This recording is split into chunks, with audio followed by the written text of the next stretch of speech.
Good morning, afternoon, evening, wherever you are, ladies and gentlemen. There's the big Heckle himself. We are back. Week 3. Bit of a glitch last week. You know what? I don't show up and everything goes to hell. We couldn't have done it without you, bud. That's the real reason. Man, what am I going to do Don't with listen you to that guys? back-end reason. Our admins are liars. You're hearing it here first. It's really because you weren't here. Yeah, it's all my fault, guys. So you can just blame me. It's all good. But Doc Heckle and Forecourt, Week 3, Group A, Round 1, starting up here soon. Waiting for the rest of everyone to come in. Bit of a lighter week this week, Heckle. I think there's a lot of people putting some eggs in other tournaments right now, bigger prize pools and all. So a bit of a lighter turnout this week. But, 7 lobbies of 7. We get 1 bot round. Ooh, hello, kitty. I haven't seen her in a while, yeah. Shout out to Aria, my kitten. Yeah, how is she? Surgery went well? She recovering? Yeah, she's recovering. She's growing all the fur back on her tummy. She's great.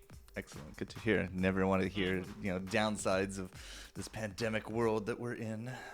Mm-hmm.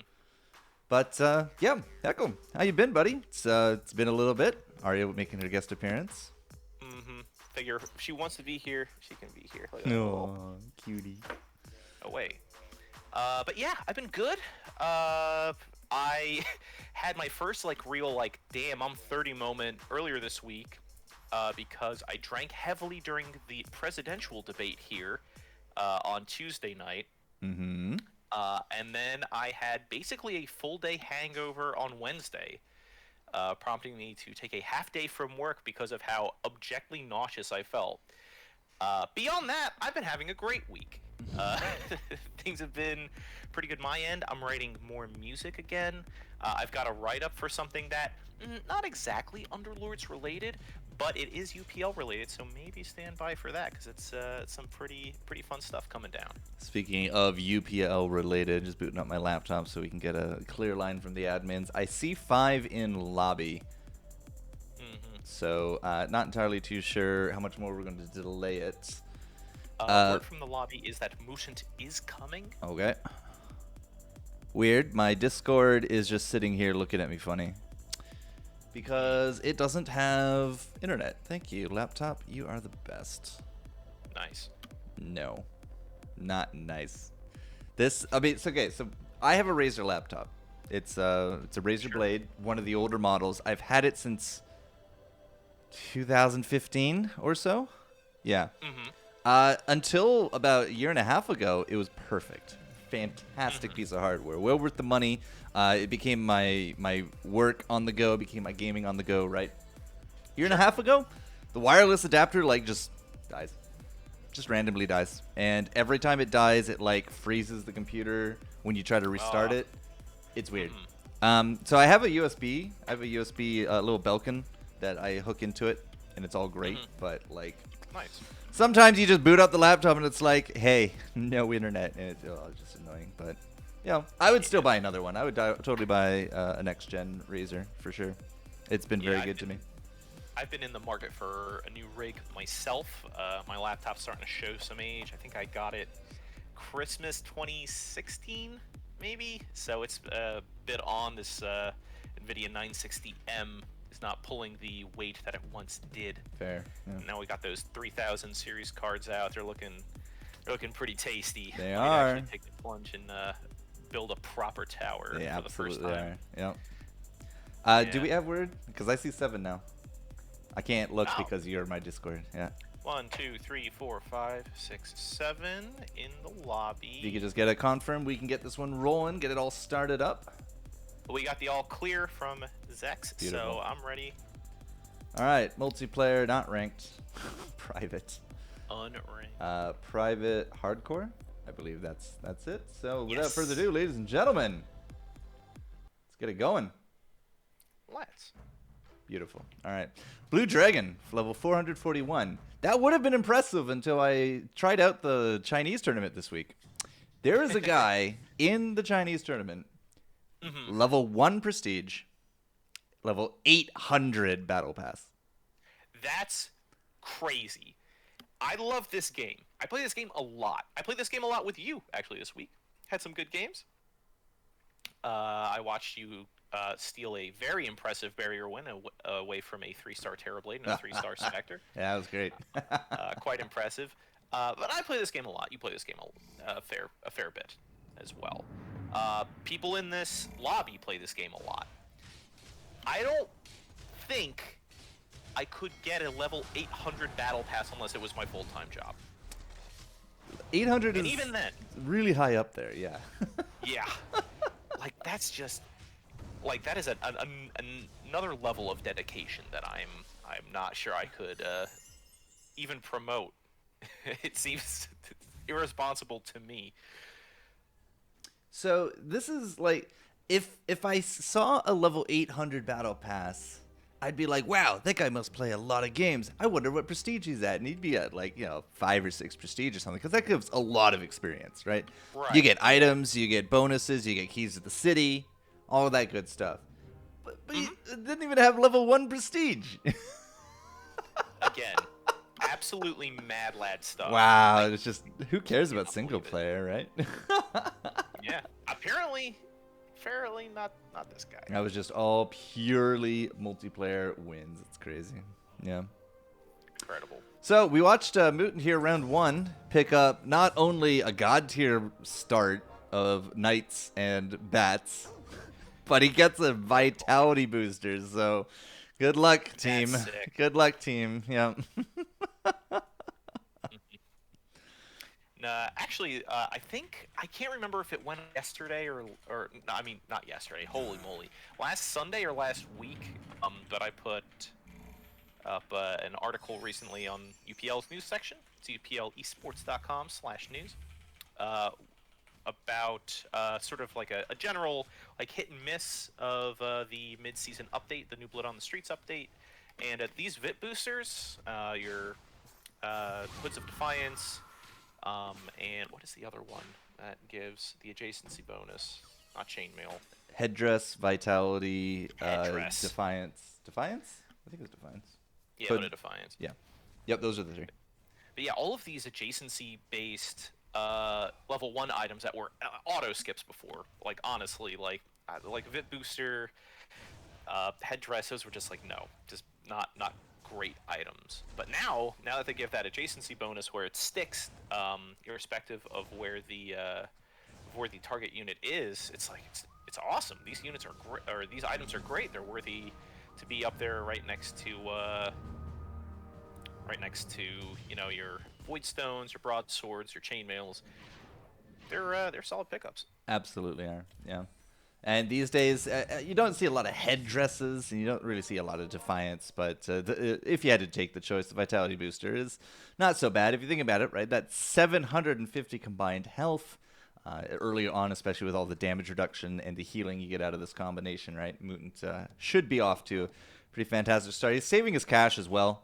He has the possibility of a level or a 2-star Maiden here, so he's going to be stealing that away from anybody going Magic, but... doesn't even need to slot it in, right? Like, this combo is just that good. Yeah, he's just gonna coast. Not gonna take the jump to 4. Nobody in this lobby actually jumping up to 4. That could be indicative of a rolling build, or lots of stuff. Thankfully, this round, Marcus Bot had a quick defeat, unlike his previous 2 rounds, which have extended the match time significantly. Marcus Bot benched the 2-star Lich that won him the last round. That's next level. But he didn't get anything out of it. He benched it for a Tusk. Okay. Kind of an advanced strat from Marcus Bot. I'll be interested to see how that develops. Like, I sat here as we rambled about everything, watching this 2-star Lich auto attack a Dazzle down, and now it's on the bench. Yeah, I mean, but don't worry. Mutant and Leith sort of filled in where Marcus Bot had let us down and had a sort of dazzle on dazzle slap fight that did end in a draw. That did end in a double kill. So shout outs to them. Oh, Leith just went up to 4. making these early rounds just as painful as possible to commentate. And, Yeah, that's why we mostly ignore them, right? yeah. I'm here with Leith versus K, and Leith just did jump up to 4 right before round. Threw in a 2-star Vengeful. Has on bench, not only do they have the Poisoner already in because of an early Alchemist, but has on bench double Bat Rider, Chaos Knight, Dazzle. I thought for sure the Trolls were going in, but look at the Vengeful carry on this match. Like, that was obviously a much better choice. Yeah, and that is a huge heads-up play here because we see Leith with that Poison. Poison reduces healing. So at the end of the round there, when that 2-star Enchantress had her healing sprites out, it would have been an arduous matchup otherwise, but since she had 5 stacks of poison on her, it just wasn't doing any healing at all, and she succumbed to it. So Leith actually ends up going with a Paladin Sword. I didn't really see what the other options were. But there's no like real healing out of this outside of Dazzle right now. But again, you throw in the bat, you get an Omni, or you get into some Enchantress shenanigans, something like that. There's a 2-star bat going in. Now it's a bat bonus. Yeah, I don't know. Nice. Like, what's the long-term healing solution for a sword for Leith? Is it just simply the damage? I actually don't know if Paladin Sword boosts the damage component of Shadow Wave or if it's just the healing. When it comes to other sources of healing, shout out to that big feed there from Marcus Bot. 5 damage to the bat. Gross stuff. Can always rely on a bot to do some good old early LC feeds. It's why is it still a 2-star on the bench? What logic says that these are better units out there? If I had to guess, actually, probably cost. Insofar as, like, it's valuing this 1-star Beastmaster with the Talisman of Evasion over a 2-star Lich. Yeah, okay, they're all greens and blues. Higher yeah. DPS. They're all greens and blues. That's actually probably a pretty good measure of it, yeah. And actually, on Beastmaster, if we check out Blue Dragon, they're actually got a little bit of a streak going here. Yeah, I was about to mention that. Going up against Leith now as well. So Poisoner versus like the extra Shaman unit and the double Savage, although 1 Savage unit down. And probably the other one about to drop here as well. But Bristleback does have 7 kills stacked up, so never mind. Look at that. Yeah. Oh, they're double Bristle. Oh, it's double Bristle. Exactly. And one of them has 5 dual damage. Yeah. An early double Bristleback might actually be more effective than having a 2-star Bristleback, to be honest. Yeah. Because getting those cool stacks up that fast can be just like a ton of physical damage in ways that you don't really see early on. Well, Blue Dragon's also like, not only is he massive AoE damage with, Magnus Beast double Bristle, right? There's no single target damage there. They also then get a Shaman unit. Boom. So, yeah, it's a pretty good start, I'd say, for Blue Dragon here. Yeah, and I think they're going to be coasting here. They're up against Headers. This appears to be, I don't know, like, partially a Shaman comp, but also some mages exist in here. It's still early, so you see a lot of sort of, like, half-baked builds like this, where people are sort of hedging their bets. This is why I love Shaman, man. Like, I just love watching, like, these sort of, like Wushu or, like, Matrix-esque fighting, where people are just, like, hitting the Shaman wolf and getting force-staffed across, and then the wolf jumps after him, and it's like, it's great. Love it. All right, so Mutant with the Knights is up to 4. Gets a 2-star CK. Has barriers. That's not something you see a lot of Knights. Okay. Also an Omni, though. Early Omni. Oh, there's the 4. Yeah, just go straight 4 Knights. Okay. That is interesting. No signs of Legion Commanders from Mutant. Mutant Spectre. What you usually see with Sorry, this Blue build. Dragon Spectre. Yeah. Blue Dragon picked up this early Spectre, sort of like one of the best units in the game right now, in my That sucks. Okay. You really hate to see that. Poor Spectre gets stunned, delays the dagger, finally throws out the dagger, and her prey is just whisked away from her. Unbelievable. Still takes home the W. Mutant Falls sub 90 health now. The 4. Oh, there's a 4 Spectre Knights on were not bench now. enough. No. Did Mutant just jump 5? He did. He Yes. just jumped 5. Yes. Once that. Dragonlance. Dragonlance Luna. We were literally talking about this before going live. Yep. So here is some that I found out, discovered for myself. Maybe this was more public knowledge. Um, Dragonlance is like the Luna item pre 3-star. Because not only does it solve for abysmal range problem, because it does give her unlimited range, but it also gives the glaives unlimited bounce range. So if you are attacking somebody, like, you know, the worst case scenario for Lunas is that they'll like single out a unit that's just off in La La Land, the glaives don't bounce, and essentially you have just like an ascendant ranged creep. But with Dragonlance, the glaives just go wherever they want. They just find the next closest target and just start bouncing around throughout the whole map. It makes her effective at any range, in any position. You combo that with Vigilant, you combo that with I don't know, you sub that out for a refresher orb later on. Like, Luna is just an incredible pickup when you have a Dragonlance on your item selection screen. I will definitely be playing around a lot more with Vigilant Luna, because you don't think about the Vigilant part of Luna because of her low range, but yeah, with the Dragonlance solving that, she effectively can become a hunter. And if you give her a hunter cap later, all right, like for after 3-star, it's quite devastating. It really is. Mutant has 100% committed though to the Knights. These Anos. Yeah, he's one of the few Anesics that we got. 3 Anesics and 5 Anos. 2 of them heal, 3 of them stun. Oof. It's crazy. Yeah. Yeah, and, you know, just like looking across the board, it looks like we don't have anybody hanging back at level 4. That might actually be because the XP has just graduated everyone to 5. But we haven't seen any 3-stars yet, and that's actually a trend that, if you've been paying attention to Pinty's China tournament, not a lot of, like, sort of like hang back hyper rolling builds. I can say from my experience yesterday, we had one round with a super early CM3, like round 7 CM3. Whoa. And then the next game, our first 3-star was round 17. Okay. So yeah, it's not like round 7 is not exactly indicative of hyper rolling, but Also true. but yeah, like round 17 became something like the magic number for whatever reason. Interesting. You know, more units on the field, it's harder to lose, right? Yeah, I mean that's certainly the prevailing theory behind at least the brute poisoner mentality. Certainly. Also, you know, your zoo builds, which, you know, your shamans, your summoners, stuff like that. I'm looking around. Don't see any, at least brute ones active. Yeah, we're sitting here on K with definitely the biggest rainbow of alliances to date. 3 poisoner, double shaman, double troll, and the 2 healer from the shamans. All you need is an LC in there and you'll be gliding, but yeah, definitely up there. Mr. K is actually the only streaker at 6 units. It's about a 50-50 lobby for the 6 units. The items, though, are Voidstone double Heaven's Halberd, so Yeah. definitely more defensive.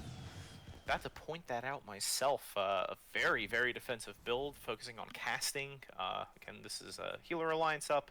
So that Voidstone on Enchantress is going to help her get the sprites out, and often 2-star Dazzle to supplant some physical DPS and healing. It's a pretty good initial start item-wise. Now, if one of these halberds had turned into a paladin sword, right, this would be very hard to beat fairly early on. But yeah, the evasion could absolutely be impossible to defeat. It really kind of comes down to some RNG luck on that one. But K will be streaking 88 at the top, 89. Mutant getting a 3 streak going himself. And then all the way down at the bottom, our poor little Marcus Spot is getting pretty abused. Yeah. Actually, it's interesting that Headers is going for a pure Spirits build right now. Has a couple of mages on bench. There's a couple pucks, a couple CMs, and a 2-star lich, but is just opting for these 5 spirits. And I think early on that might actually just be the play, because often, like, if you have like low star spirits starting out, it's just not like you know, you're like 1-star Ember Spear's just going to go to the back lines, maybe get a slide off, and then immediately die, and it's just not effective. So just flooding out spirits early on might just be the prevailing strategy early on. Mutant and K had to go toe-to-toe here, and wow, was it ever like just a slugfest. Again, if one of these had been a Paladin Sword, I think K absolutely would have had the win on that one. There's a Mask of Madness option here, Battle Fury option, all really good for some of these units that he wants to throw down. He did take the mask, okay. I'll head over to Headers since you were talking about him. Headers hit SMD for 10. So, like, Pure Spirits? Hello? Wow, holy upgrade round. What was that?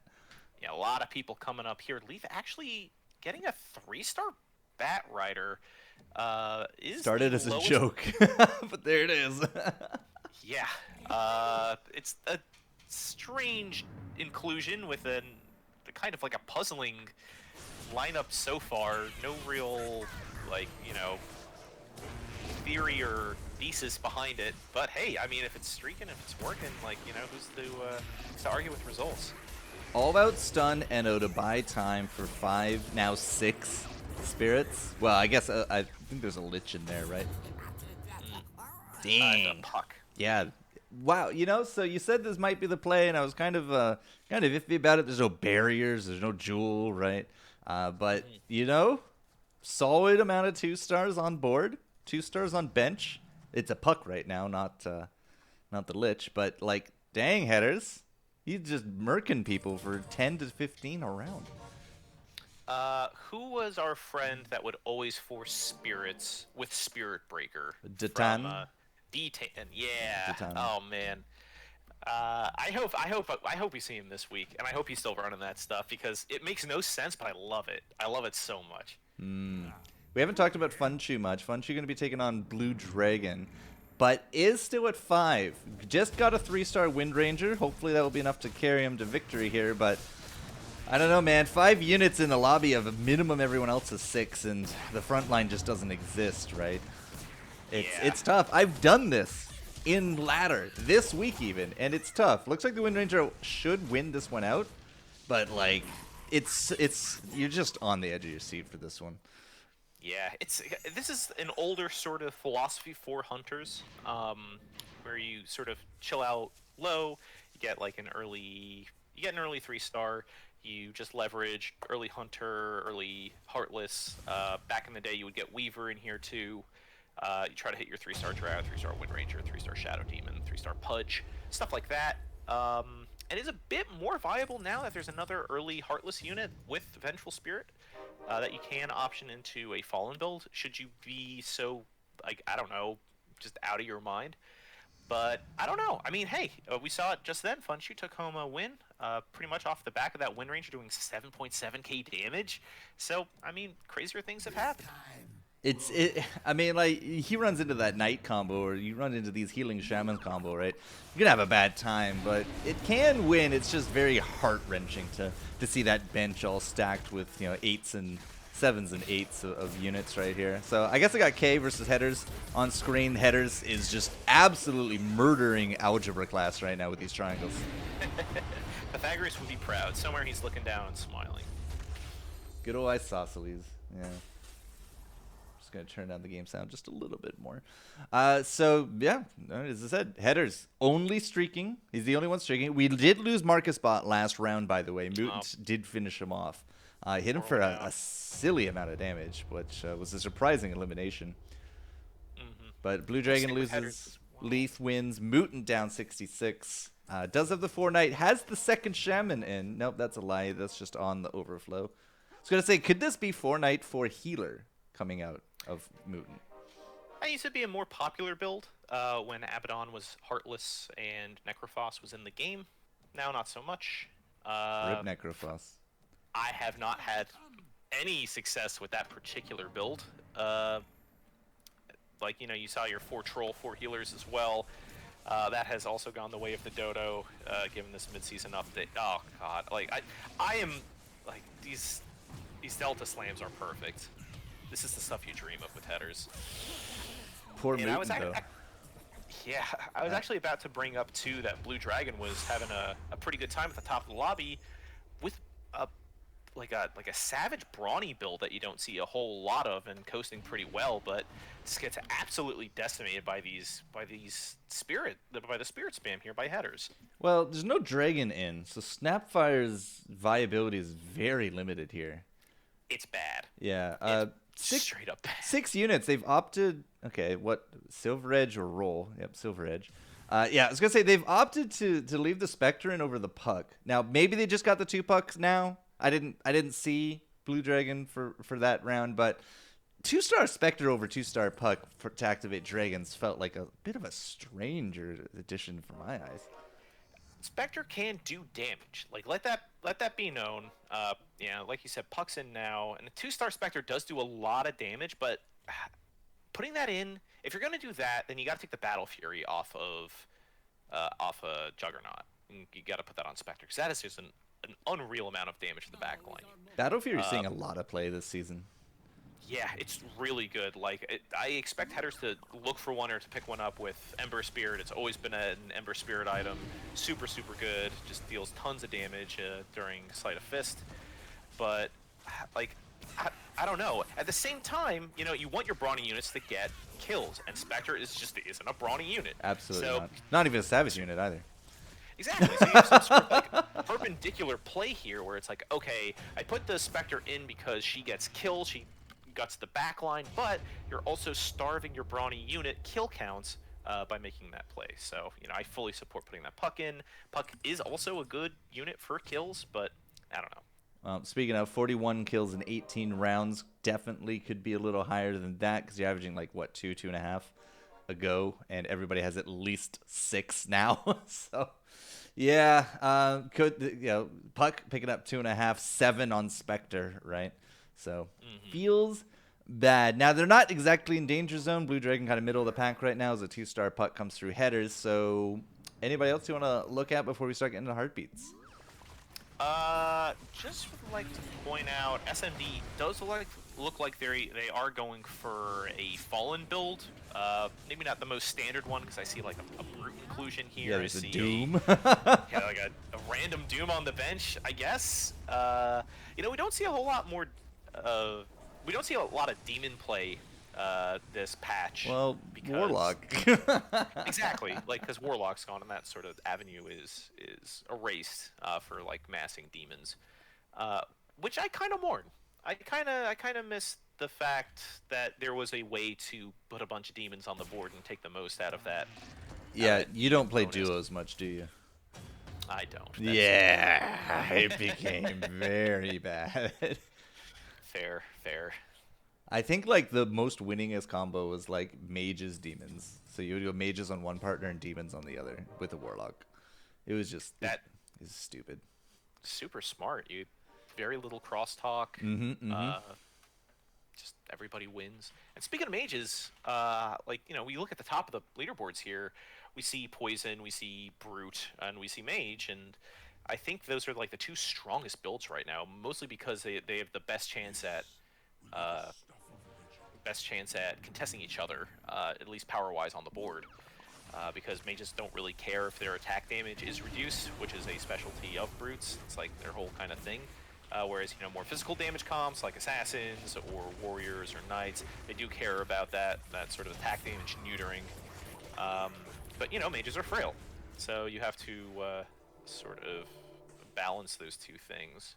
And it does make for some very interesting fights. You know, I don't really get to see a lot of pure spirits. Like, I know we got the 3 mage now bounced into this, right? But like just straight pure spirits has really done headers very well. He is top of the lobby, 67. But with the record of 11-8, right? Like the licks that he took must have been very minor comparing to like the 10-9 record of SMD, right? There's 1 win difference there, and there's 40 health between them. Yeah, for sure. You talk about like mitigation, you know, in these early rounds, you want to lose. If you want to lose streak, you want to preserve your streak, and if you lose, you want to lose by a little bit. Okay. Double Hunters in for Funchu. You want to talk about losing by a little bit? They have been losing little by little. SMD at 9 and at the bottom of the ladder as well. I guess we get to see why, right? These are the 2 contested builds between them. And it looks like Funchu is just absolutely eating all of SMD's units between the Pudges, between the Hunters. Can these 3 stars hold off? 3-star stunning Enno. boy. Is it enough, though? It's gonna be close. Wow. Oh my god. SMD takes it. The 2-star drag, you heard it here first, can contest and beat a 3-star Wind Ranger with Desolator. Let's ignore the pre-existing health going into that matchup, or the fact that one was poisoned heavily. It's fine. Don't worry about it. I'm gonna sit here and see what kind of units they get, because they've been one away from Shadow Demon for a while. Shadow Demon and Pudge. I don't think you take any of those, right? Monkey King, Silver Edge, Maelstrom. Monkey King's a lot of damage. A Maelstrom is also very good. Maelstrom though? Okay. Yeah. I thought there was an internal cooldown on Maelstrom. There is, but it's not. All right, Funshu, you got a spirit. You have a spirit staring you right in the face. Yep. He sold what? He sold the happening? 2-star Anti-Mage? Oh, for money, I guess, for the third. He sold the 2-star Anti-Mage and then put the 1-star Anti-Mage back on the bench. But it got him 31 cash. That's why. Okay, that makes sense. We got a free reroll and a Vengeful Spirit here, so I kind of want to come back to Funshu at the end of this. Yeah, same. Unfortunately for Funshu, they get the Ghost of Headers, and I'm gonna kind of avert my eyes here. I do get a little squeamish around Viscera and Gore. I'm looking at Mutant. The Knight Aficionado has just got the 6th Omni. At least I hope that's the 6th Omni. Yeah, it totally is. But has definitely dropped down. SMD murders Blue Dragon. Negative 17. Mutant takes 14, and now we're looking at some chop block names. All right, Funshu lost. Okay, I'm coming back. Funshu lost. Vengeful. Boom. What the free reroll. It was under the free reroll. Could have had it last game. Could have been the difference. Just sell the anime. Punch. Right? Boom. Done. Whoa. Boom. What's happening? Okay, now we stay at 32. We stay at 32. We look for the next. Look for this Shadow Demon at 6, and then maybe you can slot in something for 7. Yeah, well, we're not in China anymore, Chester. It looks like we got a ton of 3-stars now, a lot of low rolling. Like, Funshu stayed down here, Blue Dragon stayed down here. They're both looking at multiple 3-star units now. This could be a big turning point for both of these builds, and they are hurting. They do need it. Terrorblade down, the Pudge is down. Now it's just the 4 units in the corner. That's going to be a Wind Ranger up in the air. Here comes the stun from the Eno. That's the relief, and it looks like that might be enough release as well. That will be finally a little bit of good luck here for Funshu. Blue Dragon wins up against the Mutant clone. Mutant, however, down to 2. He's on his last legs, and we'll watch to see if this will be the exit round for him or not. Yeah, Mutant is in an actual... Funshu, oh my god. Compared to the rest of the lobby, Mutant is in a terrible position. They're not as leveled as the Hyper Rollers up at 8 and 9, and they're not as dedicated to their builds as Funshu and Blue Dragon are at 6. Mutant is sitting at 7, is sitting at 8 Chaos Knights, 8 Lunas, 8 Lunas. I don't know, man. It's tough. Mutant has disconnected because they went up against Funshu, and I cannot see this going too far. Funshu has burst through with stars. This is a meteor shower of fame just about to rain down on them. I see the disconnect, and it is well worth disconnecting there. Mutant will go out in 7th. Simply because we had a bot. So, the first human now out. Blue Dragon very quickly to follow as SMD in the 9 units. The hyper-rolling SMD with not a 3-star to their name finally finds the streak at the end, and Blue Dragon will make that exit. Yeah, SMD's looking for that 6 Fallen Dream, has 4, still looking for that Wraith King, and is also short... Who is the other Fallen unit? Oh, a Lich. He's benching a Lich. So he's really just looking for that Wraith King to probably swap out one of the Terror Blades or the Lifestealer or something. He's been at 9 for a while, Yeah. Several with rounds. These hyper-roll builds, that is the terminal level, typically, because then you got a pretty good chance to hit a Wraith King. You hit your 4 Heartless, your 3 Hunters, things like that. You don't really need 10. 10 is, of course, good, because then you could, throw in a Brute or something, but... that might actually be what the 10 is looking for. Not that he's saving money. SMD definitely doesn't have the cash to go to 10, but they have an extra leg breakers Fedora in the midst of all things. So, they could make it a 4 Brute build. But we'll see. Do it. Yeah, we'll see. Will actually went up against the Ghost of K. K does lose up against Headers, and Leaf will take a chunk out of Funchu. Even with all those 3 stars, Funchu not able to beat out Leaf. And Leaf with a very strange combination. Batrider 3 with a Cadence. That's just all now purely percentage damage unit. I'm going to be bold here, Jester. I'm going to say that's terrible. It's really, really bad. Arya thinks too. She's not even going to let me look at it. Not going to let me look at the item acquisitions here. Well, I didn't even see what he picked up. He had the option of double Cadence, didn't go it, which is fine. But I have to wonder, right? 190 damage on a Batrider. Batrider 3 with Troll 2. I know the 3-star effect adds extra napalm and they burn, right? Yeah. But now it's Cadence plus burning plus sticky napalm does add static damage last I checked as well. So I don't know. Like, right. is the Cadence worth that 190 deficit? No. Oh, okay. It's not. I would put Cadence on Dazzle or someone, not your 3-star Batrider. I don't know. I think that's bad itemization. Well, the Bat has 5 dual damage from an early round against the bot as well.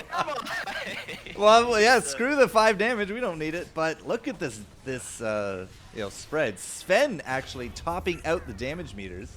And I guess that will be all she wrote, because Leaf, yeah, we're not going to test the math at all. Leaf is going to drop. Yeah, that's a tough go for Leaf. Like, I just don't like 4 healer builds. Like, I don't think that fits anywhere. I don't think that's effective, to be honest. And I've had a hard time working that into Knight comps. I've had a hard time working that into Shaman Summoner comps. Check out SMD. SMD found it. Found the Wraith King. Oh snap! Yep, we got our 6 Fallen in here now. And we're Let's at go. 7 Terrorblades as well. No money, but 7 Terrorblades. Pretty hype.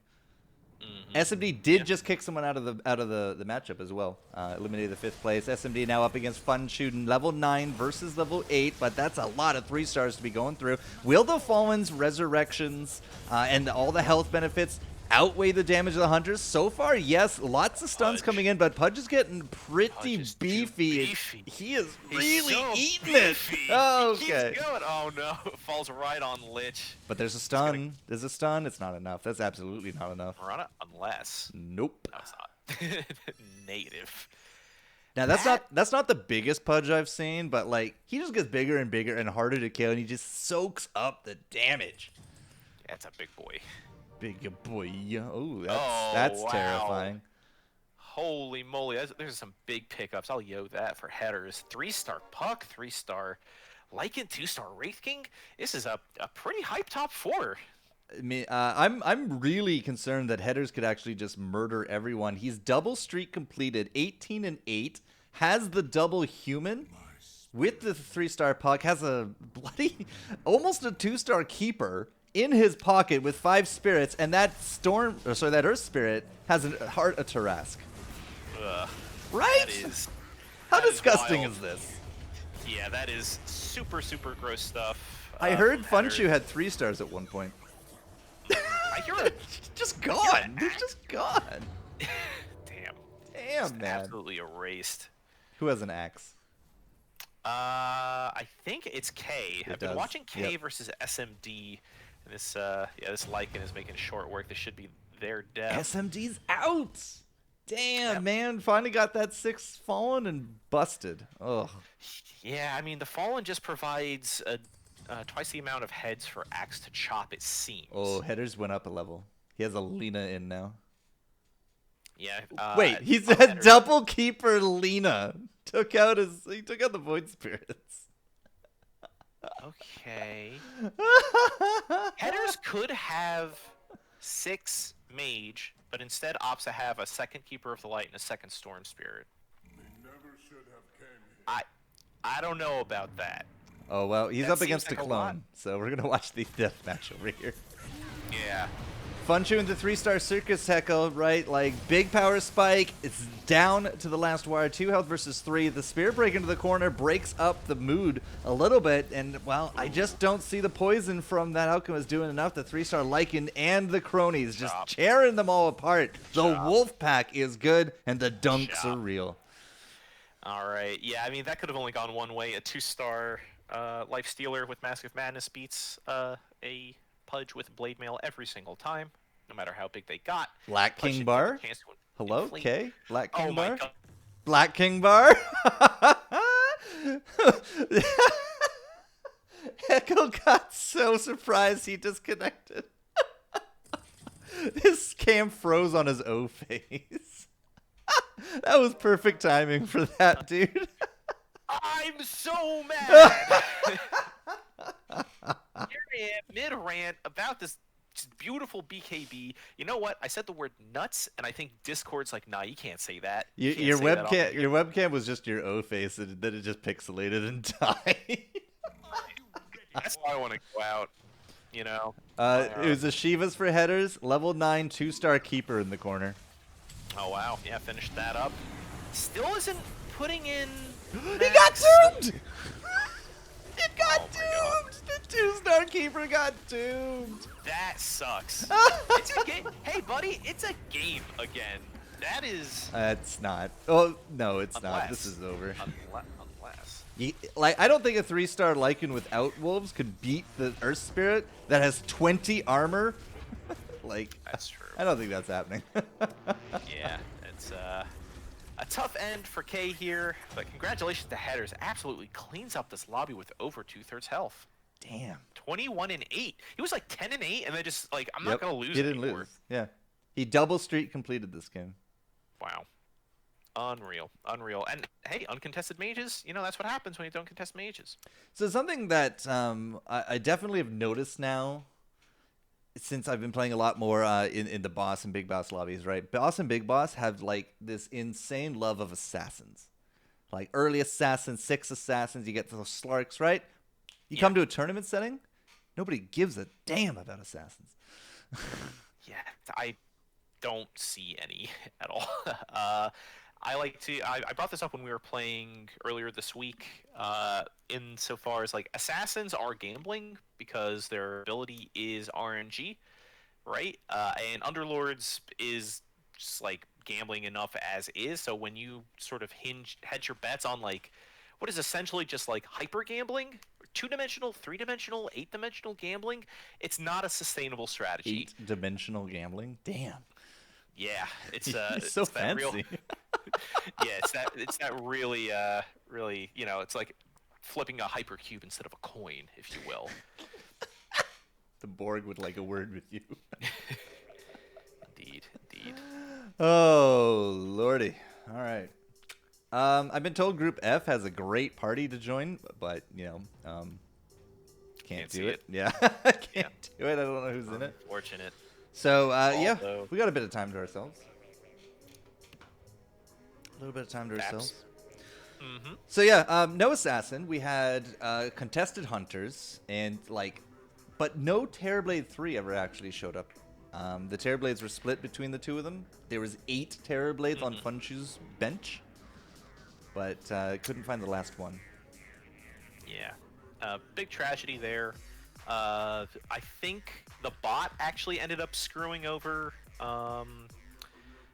Blue Dragon because they were also buying Brawny. up a bunch of Brawny units. For some Early reason, on? right? They started some reason. LC. No, they started 2-star Lich. And then that Lich never saw the light of day again. Just benched them.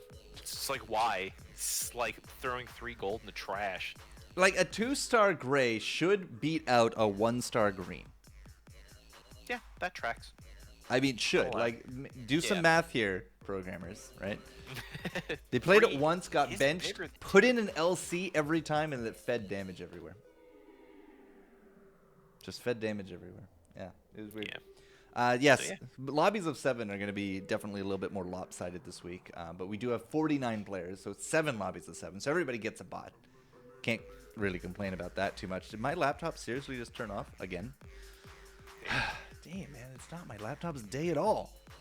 And I'm going to depend on you to tell me when the scoreboards are updated, though.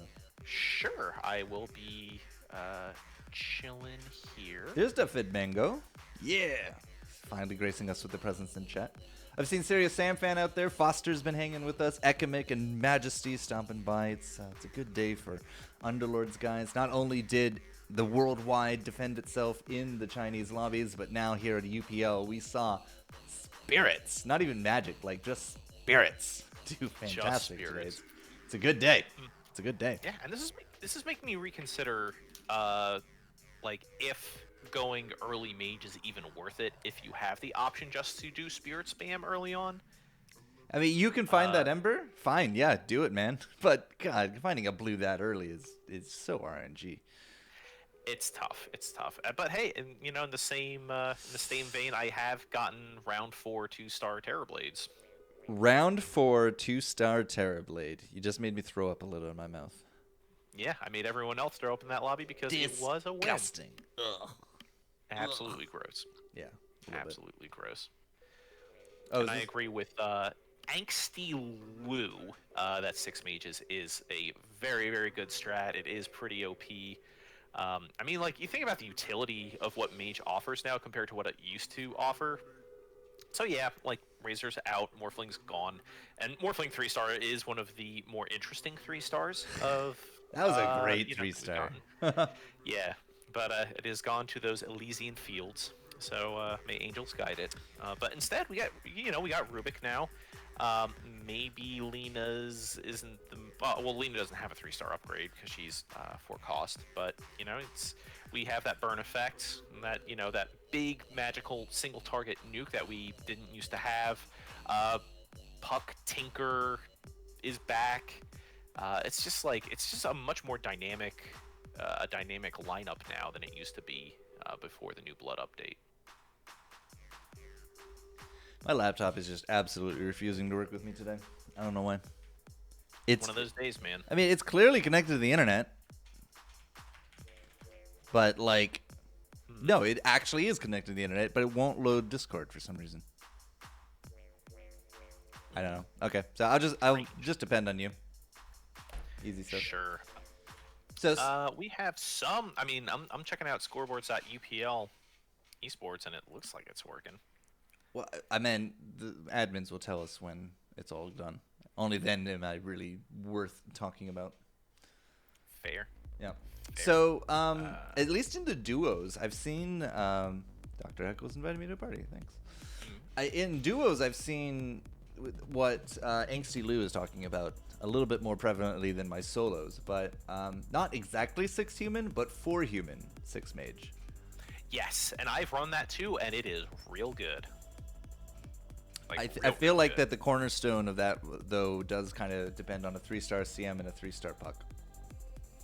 Those are both very strong, and they do make the most of it. Like, 3-star puck with 4 human is, like, that's just constant orbs. Just constant orbing. Yes. But yeah, I mean, 100%. Of that just lineup, I would gun. probably, like, kick out a Lich. Yo, we got D10! Let's go! Probably won his Beautiful. round. I'm gonna bet now that the scoreboards are done, since we have a new lobby coming up. So I'm just gonna head over to it. Boop. All right. So yeah, they didn't tell us. All right, I'm gonna have to have a word with them. Fine. Headers obviously won our Group A, but D-Tan with the first. Will it be Spirit? Who knows? But Win and Win to join us. Arrow 99, Lightweight, Jolly Jumper, and Bursting. All very familiar names that we've seen here this season. Bursting. Love to see that guy. Love to see him. Good stuff. Okay, Group B going into it, though, is going to be K, Furbu, Penka, Past 376, Nox, Paparazza, and then our good old Russian cornerstone, Beck. Also with, Beck. There must be a tie in there, because that's only... Oh, right, no, it's... there's only 7 lobbies of 7, that's right. So, yeah, that makes sense. Indeed. That makes sense. Yeah, so Beck there will finish out Group B because all the seconds. So basically, all the firsts are in 1, all the 7ths are in the last. And yeah, this will be a pretty tight lobby. I know that you're a big fan of D10. Yep, I'm ready to see Spirit Breaker. I'm ready to see some, like, really awful early play that just becomes ascendant, bursts out of the Chrysalis, and just, like, ascends to another, like, plane of existence. I'm ready for it, and I'm ready for him to ready as well, because I believe he is the last person to. Right. I'm gonna put 3 minutes on the clock. Throw over note over to our admins when we come back. Group B will ready up and get going. So, just a moment, good. guys.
All right, ladies and gentlemen, quick break done. We got the all clear. So Group B, no, Group A, sorry. Group A round 2. Boom, coming your way. Updated the buttons, hit the fight, and off and away we go. Nice. So this is your favorite D10, right? D10. Week 1 comes in, sweeps everyone. Week 2, not a fantastic week, but we had the week off, so this is the redemption arc. Yep. Immediately going over to his board. Let's see what. Already picking up that Lich. There's a Vengeful Spirit. That's kind of a spirit, buddy. That is technically a spirit.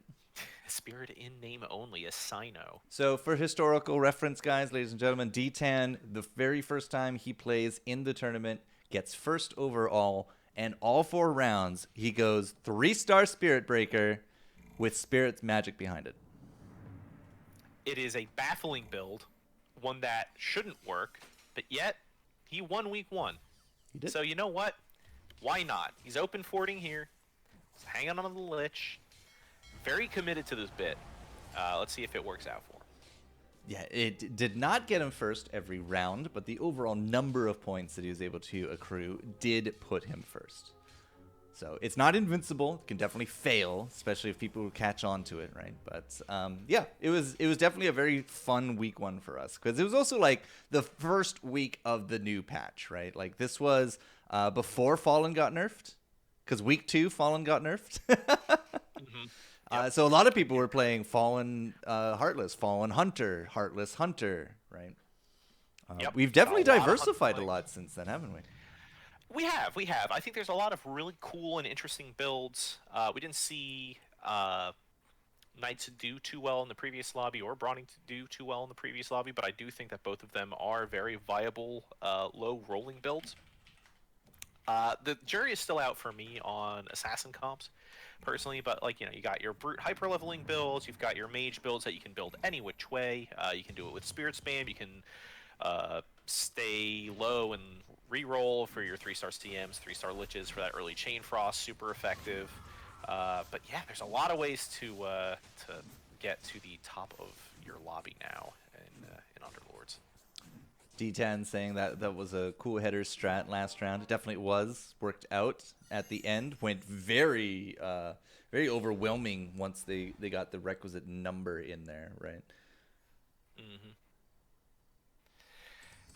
D10 is I don't like to harp, but D10 is very committed to this build. Yep. The Has only units 3 he's units. bought.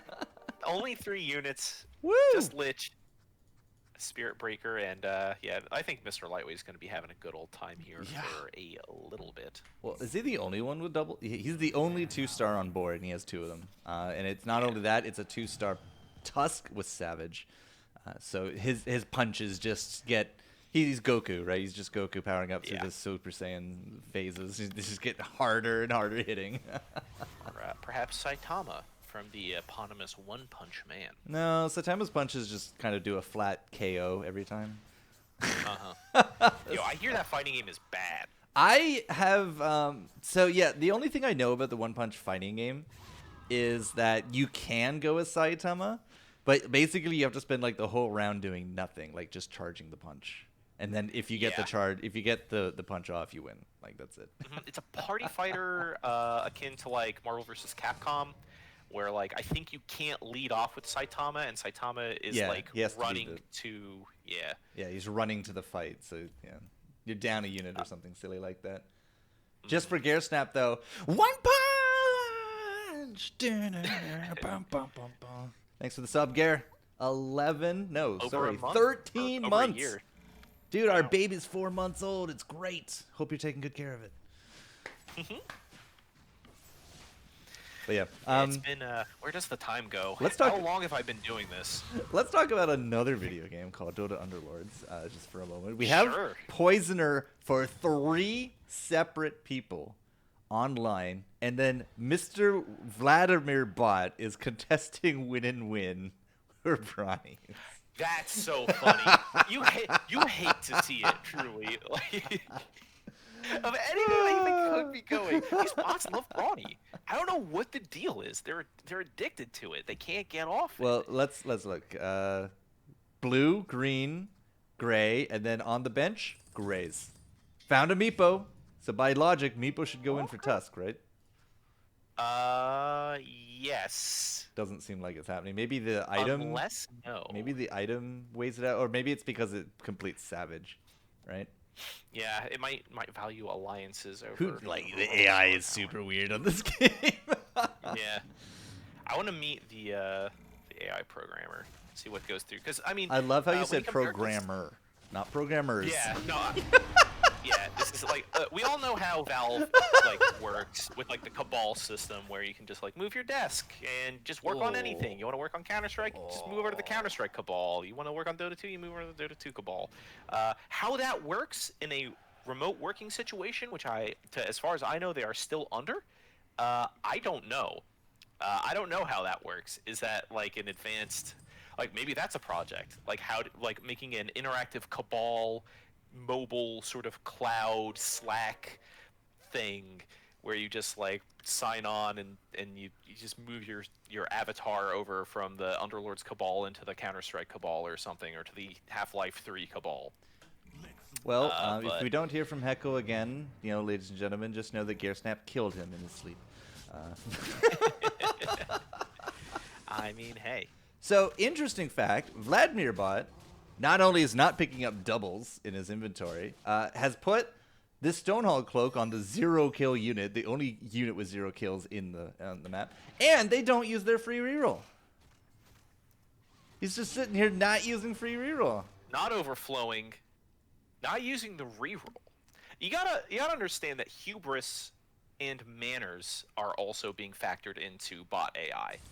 Which is something a lot of people overlook. It feels like they just insta-buy like 1 unit per round, and then, like, this is on hardcore bots. This is hardcore bots, guys. It's a hardcore strategy. I mean, I don't know what to tell you, man.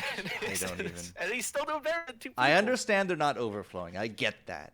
That's a human thing. I get that, but I don't know. That is too much for my brain to handle, man. Yeah. Don't blink, but D-Tan's got 8 liches. Damn, when did that happen? I was so enamored with the bot. Sad There's bot corner now here on UPL this week. Dude, we should just like make a series of us commentating 8 bots. We should do a bot TI. Like it worked for Beyond the Summit. People love bot TI there. There's SC2 AI tournaments. You can actually make custom scripts in AI for StarCraft 2, like to employ different strategies. They have Yeah, like 10,000 APM, but whatever. They're all bots. It doesn't matter. Right. They have like a proper bot API too, right? Yeah, it's like Google's making a deep bot for them, right? Soon, Yeah. nobody's ever gonna win at StarCraft. Yeah, that's awesome. Mostly because nobody plays StarCraft 2 anymore. Wait, D10, don't do this to me, buddy. D10, you have a Stonehall cloak on a 0-kill unit, buddy. Nah. You gotta have faith in your heart here, Jester. But it And he doesn't do knows- anything. No, it doesn't do anything right Yet. now. I get it. All right. So, Take a look. The charge is out. Spirit Breaker, The- Earth Spirits, and Magic. This seems all super familiar, doesn't it? Yeah, this is the Return of the King right here. D-Hands is going straight to the top. Can he kill the low guy? He did. 2.5. Good enough. I'll take it. Yeah, I noticed. I noticed you don't have any kills on anyone. Yeah. So we'll keep an eye on D10. He's at 4. Gets a bot. Nice. That's fun. Who else do you want to watch? Early on, like we're at round 8. Should start seeing some solidifying builds here. Yeah. A lot of brute, lot of savage out right now, and these could be transitional builds. I think it'd be more worth to look at benches right now rather than what's actually on the field of play. That is a lot of brute. Wow. Yeah, a lot of brute, but we see the workings headers. I think is going to pivot to a spirit build. It looks like I see a lot of mages, a lot of spirits. 5 people, 5 players have Spirit Breakers. Wow. R.I.P. D10. 3 of them have Alchemist, and the one that doesn't has Life Stealer. Those are literally the only brutes you can actually get right now, and it's such a weird spread. Yep, half the lobby's got brutes in play. Brutes v Brutes. Well, that's a very dead Queen of Pain. I'm watching Jolly Jumper and Lightweight. Like the Queen of Pain shows up at the corner, the Spirit Breaker just turns around and smacks her. Oh, it was great. Hello. Yeah, it's you hate to see stuff like that. Like this Queen of Pain almost didn't get her scream off. I've been in scenarios where it's like, oh man, there's like 10 units. They all have like 3 health. It's ready to scream, just like rack up the kills, and someone just like punches her in the throat, just goes down like a sack of potatoes. So, Sucks. Poisoner with Summoner looks like it does much better than Poisoner with Dazzle. So poison with Venom. Holy, Yes. that is a lot of Venom all of a sudden. Yeah, it's actually not as many as our previous lobby. We see an infinite amount more Jewels and Hopkins, and only 1 Anesix. Can you believe it? And it's for the bot, who's some reason going Summoner all of a sudden. Oh, Vladimir Bot's going my favorite 6th place build, which is just like trying to do a summoner-centric shaman build. Did you say 6th place build? Yes. So he's Yeah, going to get when I wanna, 6th place with us? I'm going to take 50 rank points, just ball them up, toss them in the trash. I'm eating udon. I'm eating ramen. You eating losses? Yeah, I'm just like hanging out, enjoying lunch. It's like I just want to lose at Underlords, so I go for this like summoner-centric shaman build where like I don't like the build, Jester, is what I'm trying to convey here. I get you. Jolly Jumper not liking what Errol just did to him either. 10 hit at round 10, very poetic. But this is again like the summoner. This one actually is not Summoner with a Venom. It's a Shadow Shaman in play, right? But double Brute, double Summoner, and double Savage with a double Heartless, right? You kind of double dipping on a lot of things. Mm-hmm. Yeah, a lot of double doubles here. Are you Canadian? And me? It's a Canadian joke. Gotcha. Yeah, I will say I did vacation a lot of my youth at the Jersey Shore, which is essentially a Canadian outpost. I No, think nothing take but that back. You take Quebec that license fucking plates. back right now. Dude, dude, listen. I go down to Wildwood. We would vacation Wildwood and Avalon in the Jersey Shore, and y'all come down with your Quebec license places. You stay at Le Montreal, and it's just everywhere. Hey, you want to implicate Quebec on that? That's fine, but you leave the rest of Canada out of it. That's fair. That's fair. I know. I understand that there are some identity issues between that particular city and the rest of Canada. So I knew Nasu would get the Canadian jokes. Yeah. A double-double, by the way, is, hey, I'm just going to go out to around the corner to Tim's. You want me to pick you up anything? Oh, yeah, I just got to have a double-double. It's a coffee with 2 cream, 2 sugar. Oh, dude, that's how that's how I used it before I started just drinking coffee black. That's how I took my coffee. And 12 Timbits. Yeah, 12 Timbits. 12 Timmies. We call it a Tim's run. I assume those are the equivalent of like some sort of like. I believe in America they call them donut holes for some reason. Yeah, a donut hole or Dunkin' Donuts call them Munchkins. Oh, well, whatever. You're all wrong. So, yeah. Call them whatever you want. I mean, tell me something I don't know, Chester. All right, Mr. Lightweight and the Poisoner are going to be taking on Win and Win. Win and Win and D10 both at 4. Still. D10's definitely starting to drop a little low in the health, as is Win and Win. So what is Win and Win trying to win with? I couldn't tell you. It looks like a Brawny comp. Does it? Yeah, I mean, well, you look at the bench and it's all Brawny units and Alchemist, right? For Win and Win? For Win and Win, yeah. Okay. I thought you said Brute for some strange reason. Yeah, Like, they have that Spirit Breaker in there. Yeah. Okay. They got that Alchemist. 2 Alchemists now. Well, good to know that Win and Win is doing worse than the Vladimir bot, who has 2 of the Brawnies. Like, this is the thing. You cannot go Brawny in these early lobbies because they have bots, and the bots love Brawny units. It makes no sense, but here we are. I think it's just the numbers of units Vladimir bot has out there has certainly screwed him over a bit, but you know, they're all 1 stars. It doesn't really matter. I have to go and triple check that the difficulty is actually set because this is rather sad from Vladbot. But I will say, usually the theory behind these Poisoner Brute builds is a component of that. Okay, well there it is hyper leveling. And I was about to say Vladimir bot's at 7 before everybody else, but then half the board jumps up to 7. Jolly, Arrow, and Lightweight. Yep. Yeah. Interesting that Mr. Lightweight isn't exactly going for Brute, but rather for going that for more of a summoner-centric Shaman build. A build that I had some words for not too long ago. But hey, they're in first for now. So, stay tuned. If you have a healing NO and you have Shaman Poisoner out there with full Summoner, really the only thing that, in my mind, that makes that is the 3-star Meepo, right? Yeah. And we see 0 Meepo here, so I'm rather kind of confused about how much more longevity this build will have. Don't really see a lot of Meepo in general. At the highest of tiers, no. Yeah, it's he's a strange unit. He has all of the abuse potential as a 3-star Arc Warden at 3 stars due to the item duplication. Doesn't duplicate as fast and is melee.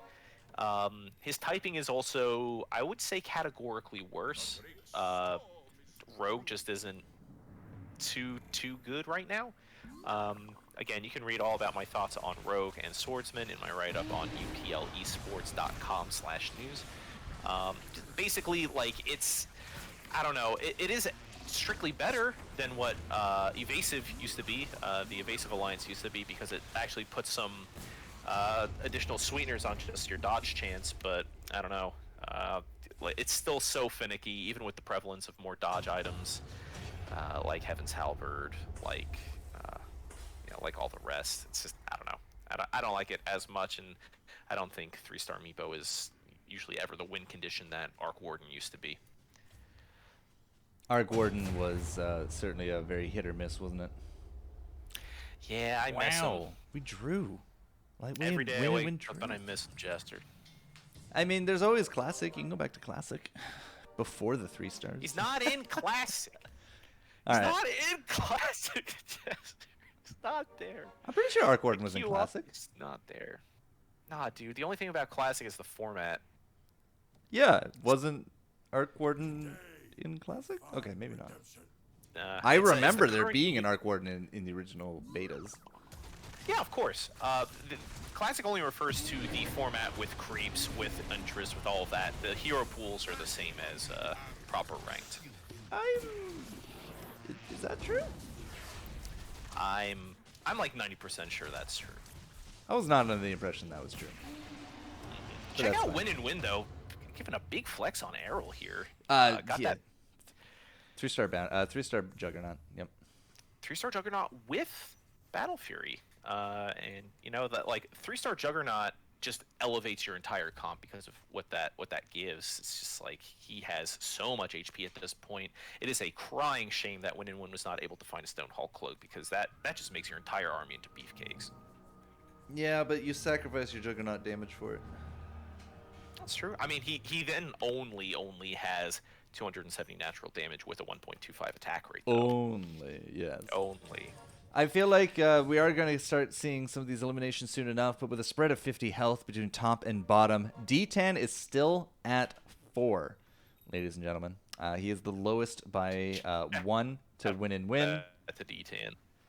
But he's also getting completely contested by Headers, and Headers has a 20-point lead on him. Yeah. I mean, D10's clogging up his bench with a lot of stuff. A lot of stuff, just in general. Could take some bench management tips from Marie Kondo here. There's a lot of stuff in here that's not really sparking joy. Mostly these 5 Spirit Breakers that, just, again, don't make any sense. It's a senseless inclusion for this build. I don't get it, but I respect the hell out of D10 for sticking to it. It was very obvious what he was going to go. 13 kills now on that Lich for the Cloak. That's really all he's kind of has for it. It's just going to start rolling down a little bit here. This is kind of the time to make it happen. But again, being this contested and not even being close to 9 on anything, the overflow is going to be a bitch in a moment. Yep, and he is flat broke. He is, and he couldn't find that last maiden. If nothing happens by the time the next round starts, D10 is going to be making a very quick exit at 4 units on round 18, 19. Yeah, it's tough. It is an item round, though. Battle Fury is kind of the play, but you're not even putting in an Ember, and it's not even 2-star. All right. Yeah, I mean, that's an investment, right? We shall see, though, in 2 seconds. We're going to get new units, and, Nope. Nothing. Nope. Earth Spirit. Nope. Spirit Breaker. It's not enough. The overflow's about to kick in. Gotta make some harsh choices here. Found the 2-star Ember, found another Storm. You're out of money again. Unfortunate. It's not happening. Spirit goes in. The Battle Fury Ember Spirit goes in. Yules is out, though. Left it on the CM. Yeah, well, I mean, he couldn't have put it on anybody. So we shall see how this plays up. They got Mr. Lightweight, who is just cruising, currently in 2nd place. That was a good Delta Slam, combined with a pretty effective Chain Frost 2. But that's it. They're out of gas.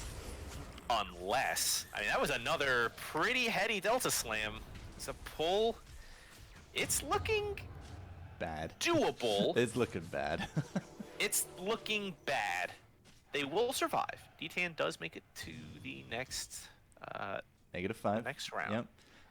Now let's flip over to Headers. Headers contesting the build, up 2 units, has 4 spirits in, including 2 2-star Storms, and has a 2-star Ember on top of that. Found 2 more Embers just right now. Whew, man. And part of this is, like, you know, D10 being at level 4, like, the chances of hitting a what's it called? 3 cost unit are bad. They're not good at that level. D10 sold off the space cows. That's what he sold off to make room. I mean, it just never happened. The world and lose your soul. 5 players had Spirit Breakers this game, right? We had so many early Poisoner Brutes, right? This was not D10's lobby.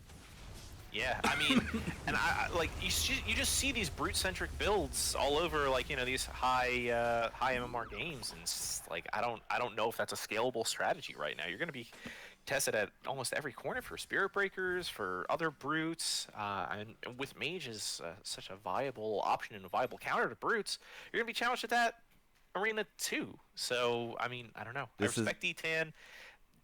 Guy has made it work, but as the meta starts to cool, like, yeah, this is like kind of getting eaten by 2 different sides. Okay. Gets level 5, puts Maiden in, has 1 roll left to find something. He's not even going to take it. Is this it? Not even going to take it. Jester, is this it? Well, 1 level of mage in, You got the level 3 maiden. Sell the Surf Spirit. There you go. Oh my god. That's what I was saying. That's what I was saying. Is this the Strokes' classic debut album? Is this it? Going up against Headers, unfortunately. That sucks. First triangle misses everybody. Second triangle actually doesn't seem to hit anybody either. But are we not getting any triangle out of D10? Okay, there's our first triangle, and that should be enough. Yeah. Yeah. All right. D10. I was afraid he wasn't even going to get any triangle off for a moment there. That was a challenging sort of moment. Oh, He's lordy. making it happen. Level God 5, bless you, 3 stars. And that's it, right? Ember Spirit clocks in second in damage with that Battle Fury. Almost called it a Thunder Fury. But, yeah, back to saving money for now, D10. I just hope that this is enough for you to eke on by. You don't have to win by a lot to win. You know, -1 to your opponents, still it means 0 to you. Can't lose by winning. That's what I always say. Now, our Brawny, not faring so hot. 64 kills by round 20 is definitely better than what we've seen a little bit earlier. But 27 health win is going to go up against D10 and Mr. Lightway. 70 health. Mr. Lightway has a unit on him. Let's see if this 3-star Jug and the Battle Fury can actually make something happen over here. But at the same time, again, D10 has to defend against win. But Spirits versus Brawny typically does go for a Spirits win, doesn't it? Yes, typically. However, this is a 3-star Juggernaut. You know, has that natural magic immunity, has the clear, and is putting up a pretty good showing against these Spirits. Unfortunately, it is not enough for the Ghost. Win, proper corporeal body does win against Mr. Lightway. Yeah, Lightway. I don't know what happened to Lightway. It looks like, as you said, he just kind of went for the summoner build, which you had very strong thoughts about, and those strong thoughts are starting to certainly manifest here at the bottom of the ladder. I mean, hey, look what it did for Vladbot. That's what I'll say. Well, Dazzle picks up a Cadence Blade for win. Oh, sorry, for Mr. Lightway. But, like, what's kind of the end game goal? I wonder, is it 4 Brute? Is it 4 Savage? He's already got the 4 Summoners in. Has a Shaman, right? Mm-hmm. Is it 4 Healer? I would advise against that. I know you would. Personally. All right, back down to win. 27 health. D10, if he wins, will actually be streaking, which is a great amount of money into the D10 pocket. And this is the test. D10 has Jolly Jumper, who is head of the lobby. A win here could be a big statement for him. I'm making sure to see if win can win up against Headers and those Spirits, because if you can't win against one Spirit board, maybe you can win against the other, but it's looking pretty dire. 3-star Jugger's got to make it happen. It looks like they actually will with a good bash out of that Spirit Breaker. So D10, win. Win. Headers down 29, and Errol actually loses to the Ghost of D10 as well. Puts them now into 4 players of Heartbeat. Do I hear the flute intro of I Believe I Can Fly coming from D10's board? I think I do. But that might just be because I've been having a weird week. It is impossible to deny that the strength of D10 right now. Like, I guess this is just all you need to succeed at the game of Dota Underlords. It's just to hit these early 3-star mages with Spirits. And I'm like, I learn something new every week when I come and cast these tournaments, and here we are. I'm here with Errol, who did just get a 3-star Shadow Shaman. No Refresher Orb on him, but they're 1 away from a 3-star Terrorblade on a 4 Brute, 2 Heartless comp. They are basically we're just following Mr. Lightway, apparently, because that's who the opponent is. But the Lightway build just, again, is not finding purchase. That piggy, that extra piggy coming out of Shadow Shaman with the frickin' Desolator on top of it. Just absolutely murders him. D10 still fighting. Fight-o, D10, fight-o, fight-o, he got it! I actually can't believe what I'm seeing here, Chester. D10 refuses to lose. He's the fighting spirit, the true essence of a warrior. Unwavering in faith and body. Absolutely incredible stuff. I'm losing my mind. Headers wins out there as well. Is not quite streaking. There's Arrow. Oh boy. There's Arrow getting a big boost right Machi. there. Yeah, big boost. That's a big pickup. If we can find any troll for Arrow for level 8, if he survives level 8, any troll would do him a great service here. Jester, why does he have... Let me ask, why does he have the 3-star Terrorblade, though? What was the impetus to pick up 5 of these Terrorblades? I don't know. Because it doesn't make any sense in this comp. 5, let alone 9. Yeah. But boom, look at it do work. Holy! Yes, this is reason enough, because he, like, 2-touches every single unit on the board in Demon mode. All right, D10. D10, that's a lot of red against you, buddy. But there's a 3-star Storm Spirit out and about and wrecking havoc on top of the Zeno. What's there's an album by The Prodigy called Always Outnumbered But Never Outgunned. That's D10, baby. Yeah, it's weird how you This keep is hearing D10 music, baby. because all I can hear is Smells Like Teen Spirit. Headers picks Bad up a puns. 3-star Puck. We didn't win with the 3-star Bristle with a 2-star Alchemist to be thrown in on top of that as well. We almost have the 4 Brute, 4 Brawny Dream for win and win. It's taken a while to show itself, but there it is. Jolly Jumper all the way up at the top. We have not talked once about Jolly Jumper, but Jolly Jumper with a 3-star Slark and baby. 3 Assassins in with a double Brute front line. I'm going to say this is, and because all commentary is and should be D10 centric, this is actually going to be, like, the board has become very challenging for D10. Because we see all these other 3-star units coming out, these all, like, directly threaten him, who has stayed low and has only come out with, like, 3 Rip. 3-star units. And there it is. Couldn't do anything about that Terrorblade. Absolutely not. Terrorblade is an absolutely just win condition 3-star unit, and there's just only so much that can be done. May angels guide you home, D10. I hope to see you in 2 rounds in the final lobby. Jolly Jumper, the top of the lobby, actually takes a pretty devastating loss up against Mr. Lightway. Will now pick up a Vlad's for those assassins. Lightway will stay at second, but is actually disconnected. Will default pick up a refresher orb, which may or may not work out great for his comp because it is kind of random. 4 Brute with the 4 Summoner now complete. 3 Poisoner has been there since the beginning. Arrow and the 3 stars is the only streaker with that Terrorblade in. Bursting now 4th place, the Magic Poisoner Magus. This is something that I heard about from Pinty's stream, and Bursting with 18 health has got to make it win against Win and Win here. What am I looking at with this bursting comp? I don't know, man. What I'm seeing here in Mr. Lightway's comp, which I will say is a lone druid with no items and a refresher orb on nobody, is what I'll say. That is a very sad sight for me as a gamer, as a fan of Underlords, as a man. It makes me sad to see such a thing. Bursting's about to get hit for a very sad amount. -10 puts him into single-digit range. Yeah, having a refresher orb on Puck does seem a little strange, doesn't it?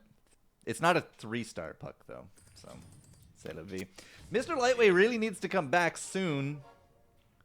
Somebody in chat has pointed out, Serious Sam fan, that Mr. Lightway was on phone, so it's possible that his battery just died. Or his But LTE tower's gone down. But as you said, like, there's 52 cash here for Lightway. He has free rerolls he's not using and a refresher just kind of standing by. So it's painful. It's a painful thing to acknowledge. But can an inattentive Mr. Lightway be a suffering Bursting? Well, I'm here with Headers and Jolly Jumpers, since Jolly Jumper is, again, kind of, quote, top of the lobby, but the Spirits are really cleaning boards right now. Now that Headers actually has, like, finished everything that he wants, he is going to hit that belt so hard. -21 to Jolly Jumper. Bursting taking on the inattentive Lightway, as you did say. Bursting, devastating win. 13 brings Mr. Lightway down. That leaves us with Arrow and Win and Win. 10 versus 16 for health. It's -4 to Arrow, as Win and Win will finally streak, I think, for the first time this game. Yeah, this is a extremely close lobby. You know, you've got like 11 health between 6th and 2nd. You've got a variety of builds, many of them brute base, but you've got a couple mages in here. You say variety of builds, but every alive player except Headers is brutes. Correct. Yes. That's variety. That's good game design right there. That's variety, he says. You love to see that. Lightweigh's gonna die at 62 cash. Still no refresher, and hasn't used any of those rolls. Feels heckin' bad, man. Yeah, I'm watching Errol see if this 3-star Terrorblade with a BKB can the job done with no hunter bonus. It's certainly doing well. It is Yep. absolutely doing well. Headers out as Bursting will finally take down the Spirits, man. That's another 20 gone from the Jolly Jumper health pool as that Terrorblade just absolutely cleaved right through. So win and win with the Brawnies. Will the Brawnies actually do enough? It's a little 50-50 Dazzle right has now. a Cadence Blade. Yeah, so he does. He's just He gonna, absolutely does. And there's a life stealer. This one was over from the jump. It's gonna not be- enough for a loss of Yeah. like placement, but oof, Lightweight winning games while not even playing games. Leading the lobby now. He is actually top of lobby. Yeah, But good for how call. long? Jolly Jumper into 3-star Spectre with a terrible item. What is this? Hello? I actually don't know if I would put the battle. I think the Battle Fury's better on Ember Spirit. I'd probably put the Shadow or the Silver Edge on her. Put the bloody Vlads on her. Vlad's is also a good pickup. Okay. Doom got absolutely swallowed. Yeah, this whole corner is just getting completely invaded by the Brutes and the Assassins. That 3-star Spectre just jumps up that damage meter, man. Is there a 3-star Slark in this game and a 3-star Ember? I don't even know, man. It's all about the Spectre damage. And Bursting gets bursted down. 5th place. Not quite enough to earn that top 4. Win and Arrow, though. Low health on both sides, but it's going to be the 3-star Terrorblade that finally puts Mr. Win down. And it looks like Arrow bot beats Mr. Lightweight finally, which leaves us into a top 2. Yeah, that was a triple kill. Round 29 or round 28. Bloodthorn? That's Bloodthorn pretty Brutes? wild. Shivas for the Assassins. Okay. I don't think the Interesting. Bloodthorn can actually target. Well, okay, that's fantastic. That's a really big fantastic there.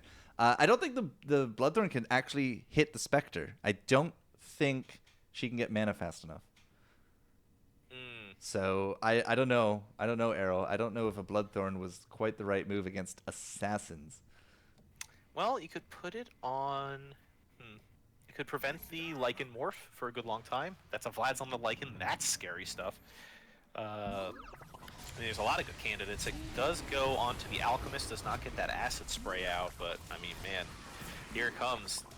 There was actually a lot of crowd control on top of that. Spectre does go down as the Terrorblade just turns around and murders it. man. But 3-star Ember Spirit will say, this is our day.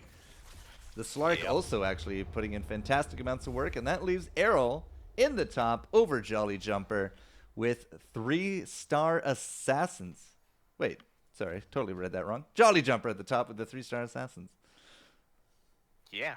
And, I was talking mad smack on Assassins earlier with, or no, I was talking smack on Rogues. I was talking smack so on I Assassins. think- Yeah.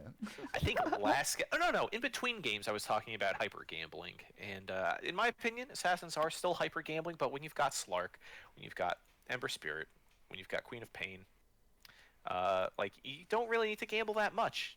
They just kind of do damage. They're not the crux of your build. I mean, you've got a lot of just fundamentally good stuff here. You've got a random Lycan at 3 stars for some reason. You've got a Spectre to aid in the maneuverability and mobility. Yeah, I mean, why not? Toss him in, toss in Spectre, toss in Spirit Breaker. You got your Brutes.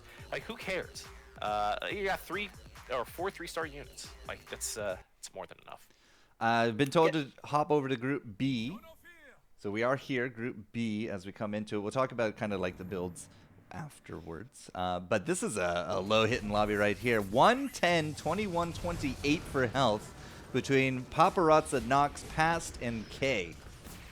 Wow, Paparazzi is having quite a day with all those 3 stars in their Spirit Mage comp. Wow, Spirit Mage. Amazing. It's like they saw what happened in Group A round 1, but didn't see what happened in Group B. Or Group A round 2, sorry. That's probably for the best. That was, I think all 3 mage players ended up Both of just above the bot, like 6th, headers 7th, 8th. headers and D10 ended up 7th and 6th. Yeah. All right. I've been seeing a lot of 3-star Treant Protectors recently, and not necessarily in Shaman builds. Wow, 3-star Treant with a Vlad's? Damn, he's going to be hard to kill. Yeah, that's rough. There's a Pangolier in there.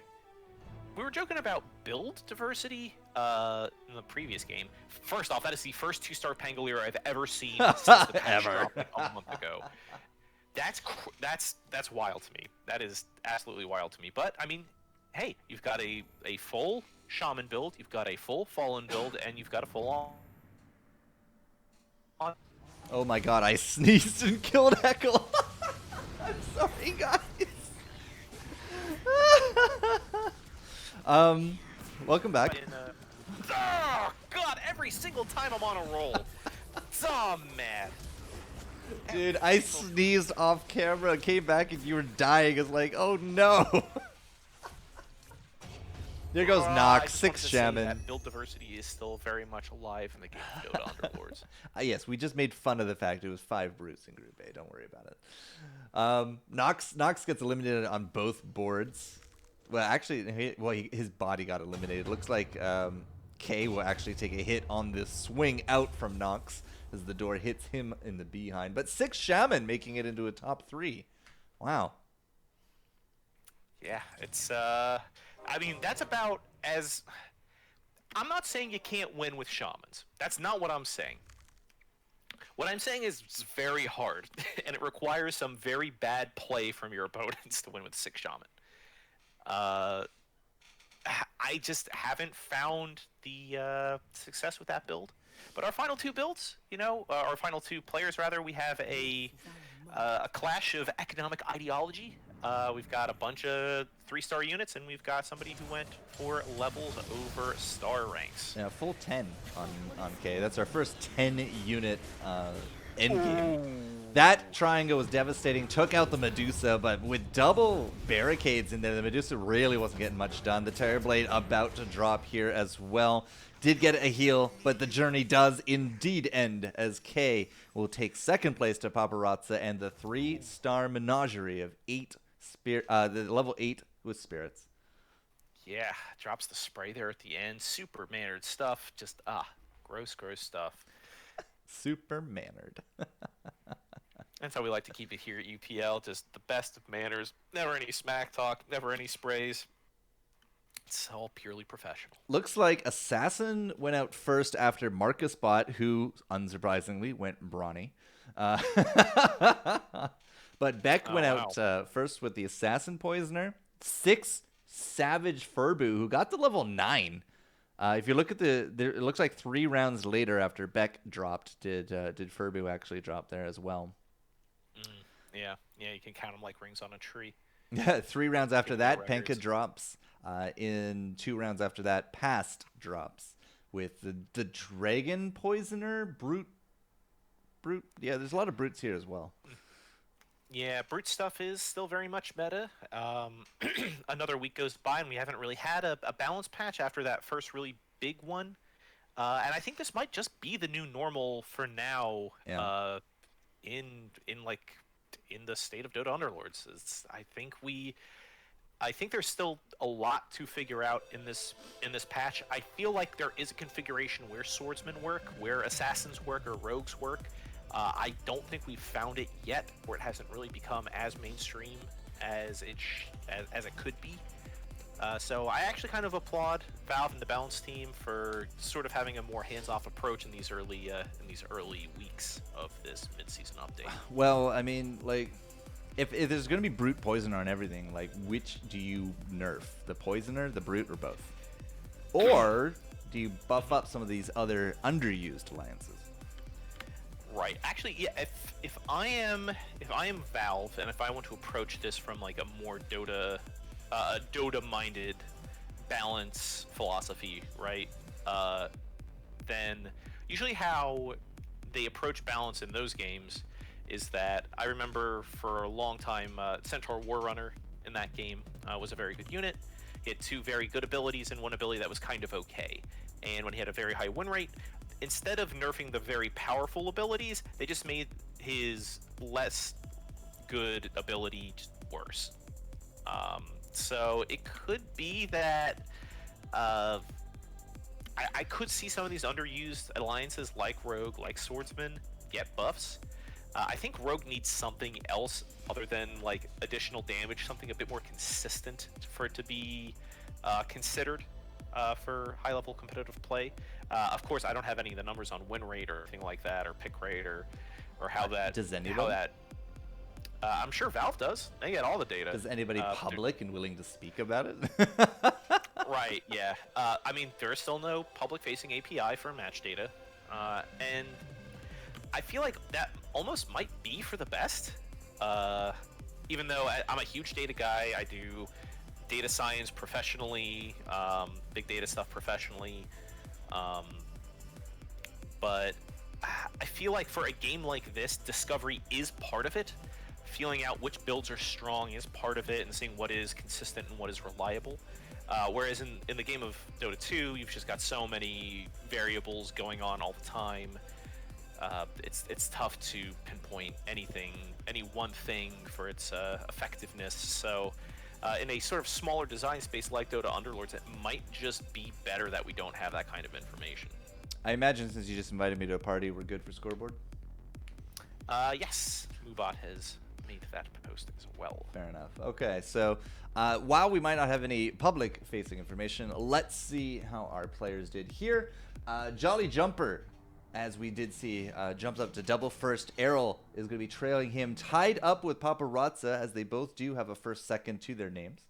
Lightweight with a first third to be tied with a second K.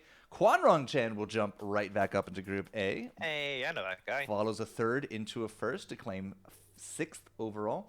Win and Win will also now be tied up with Immortal, who is apparently playing today. Haven't seen Immortal in a while, but that will be our next Group A, as it is only... there should only be 7 people in Group A. 1, 2, 3, 4, 5, 6, 7.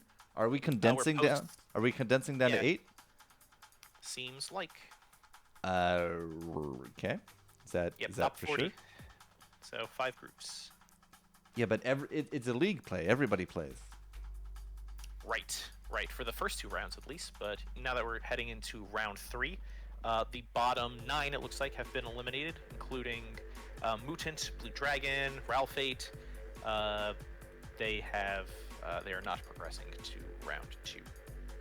Round 3. Round 3, yes. Okay, well, I'm under the impression that these are 7-man lobbies today. Instead, it says that there will be 8 in our next lobby, so I guess we'll just wait and see. And yeah, 47 past the hour, that's 5 minutes from now.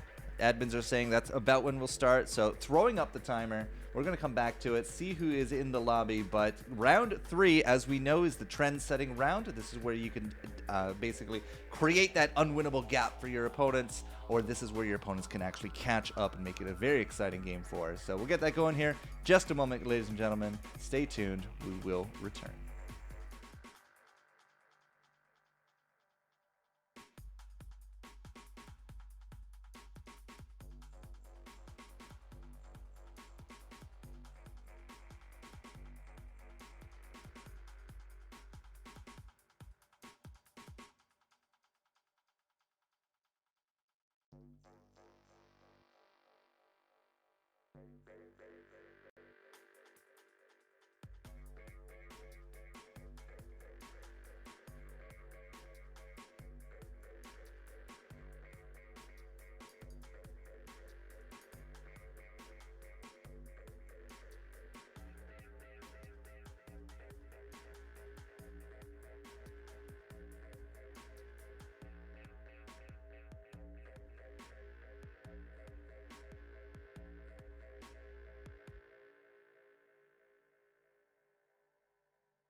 All right, ladies and gentlemen, we have a few more minutes to wait as we get the all go ahead from our admins, but this is going to be the correct scoreboard, I do believe.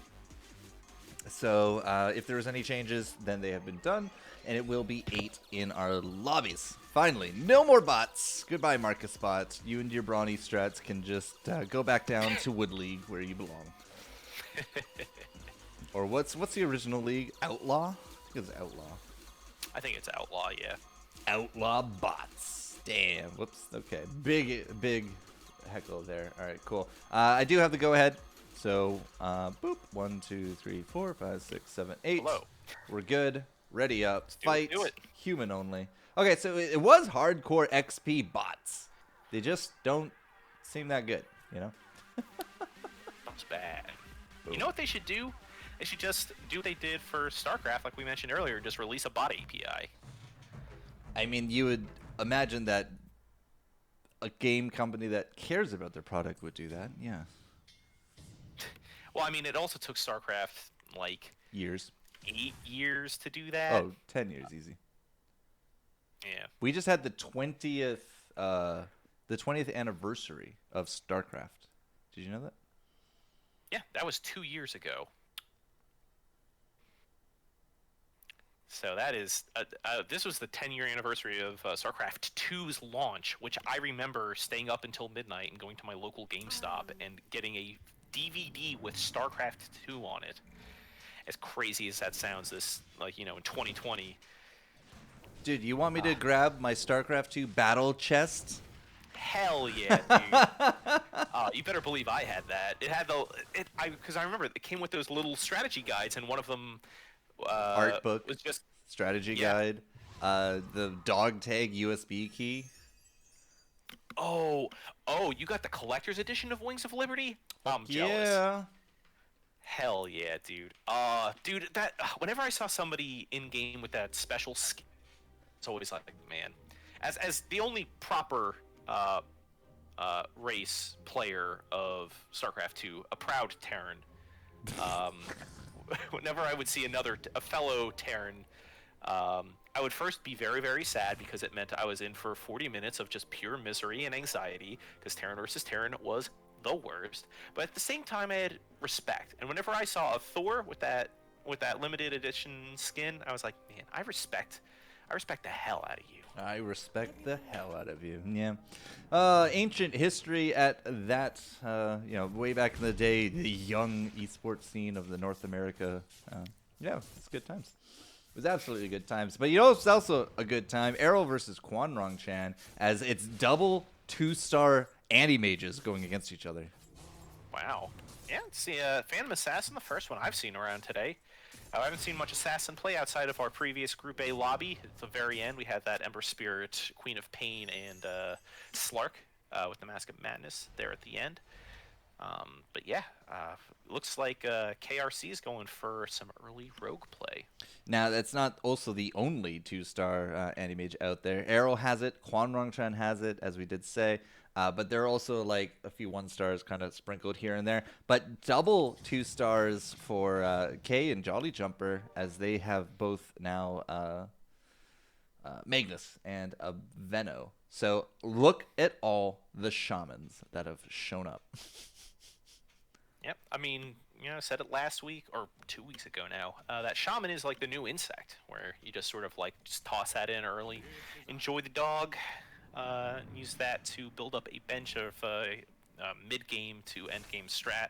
Don't really give it too much credence. So yeah, I could see Shamans out for a good long time while other things percolate up from below.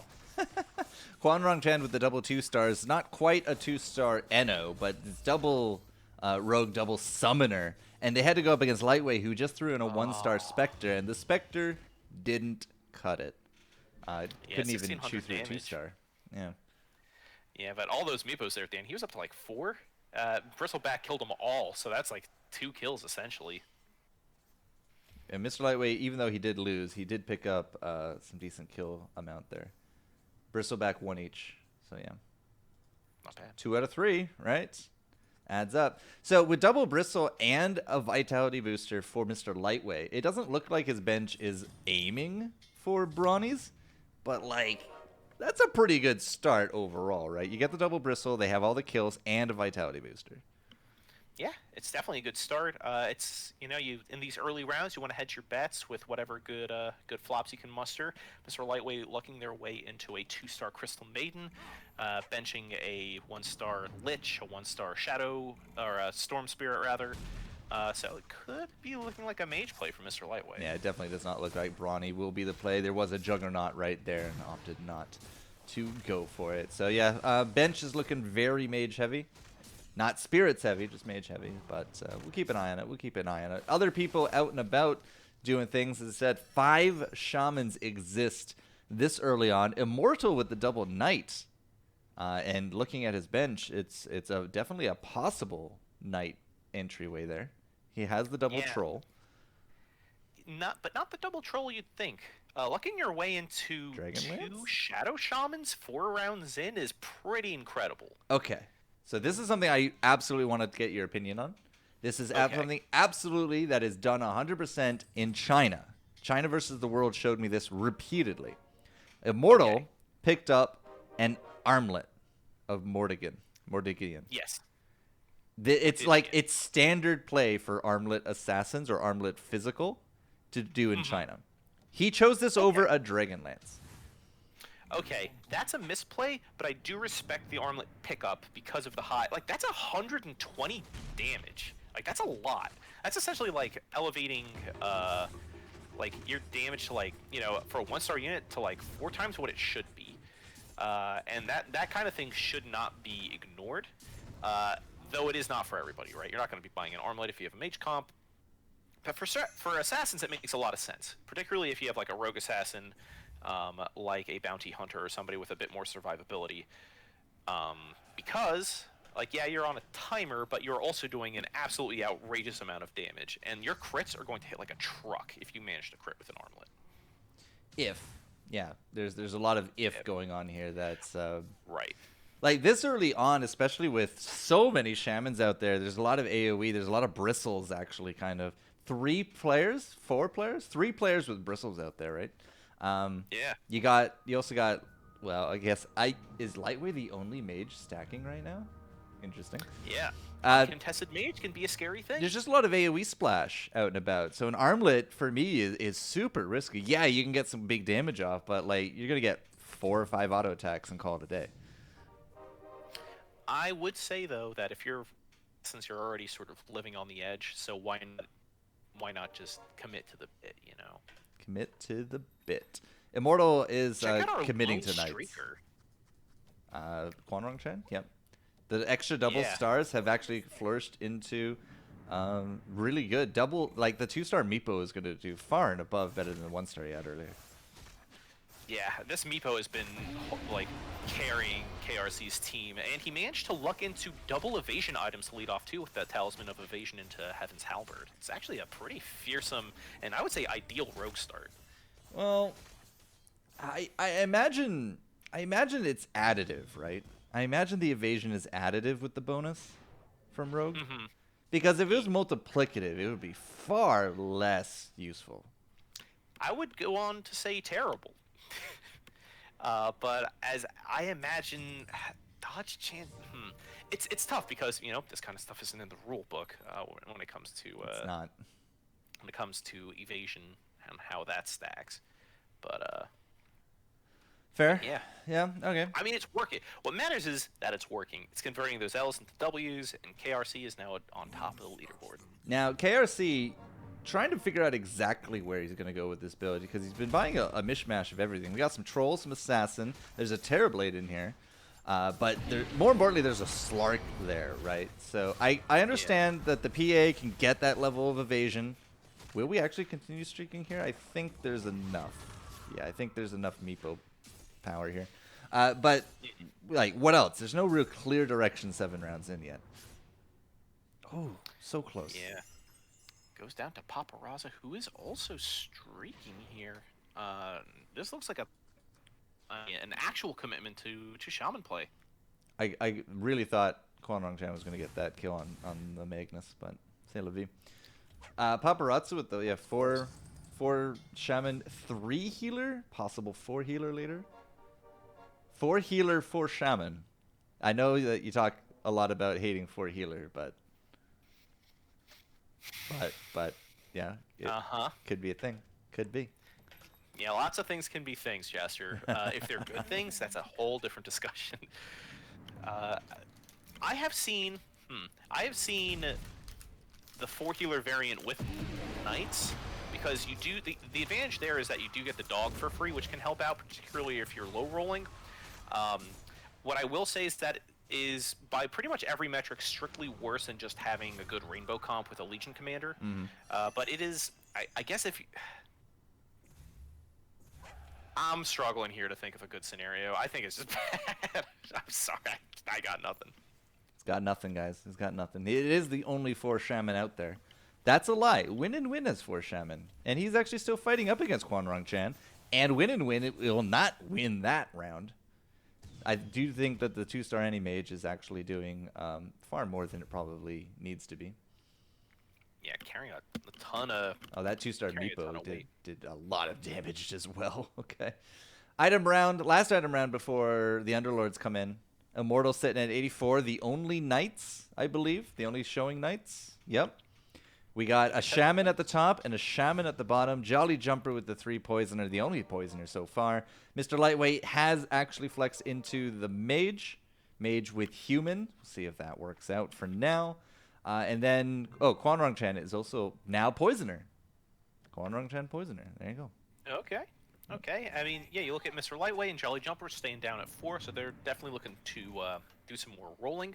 Jolly Jumper desperately needs to pair up their units. I mean, you sitting there with a 1-star Spirit Breaker, 1-star Guap, 1-star Dazzle.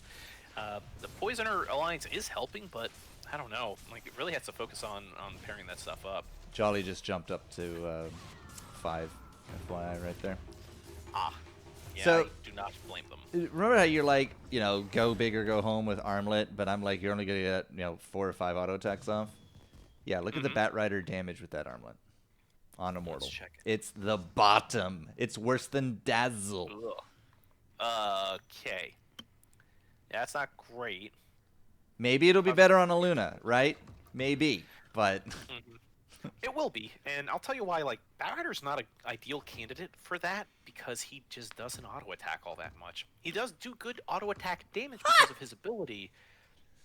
6 Cole, 6 Edos. 6 Enos. Okay, Eno, good. 14 plus 8 is 22, right? We had 5. I think it was 4, 5, and now 6 Enos of those 22. 15 of 22 Underlord choices today have been Eno. That's challenging from a balance perspective.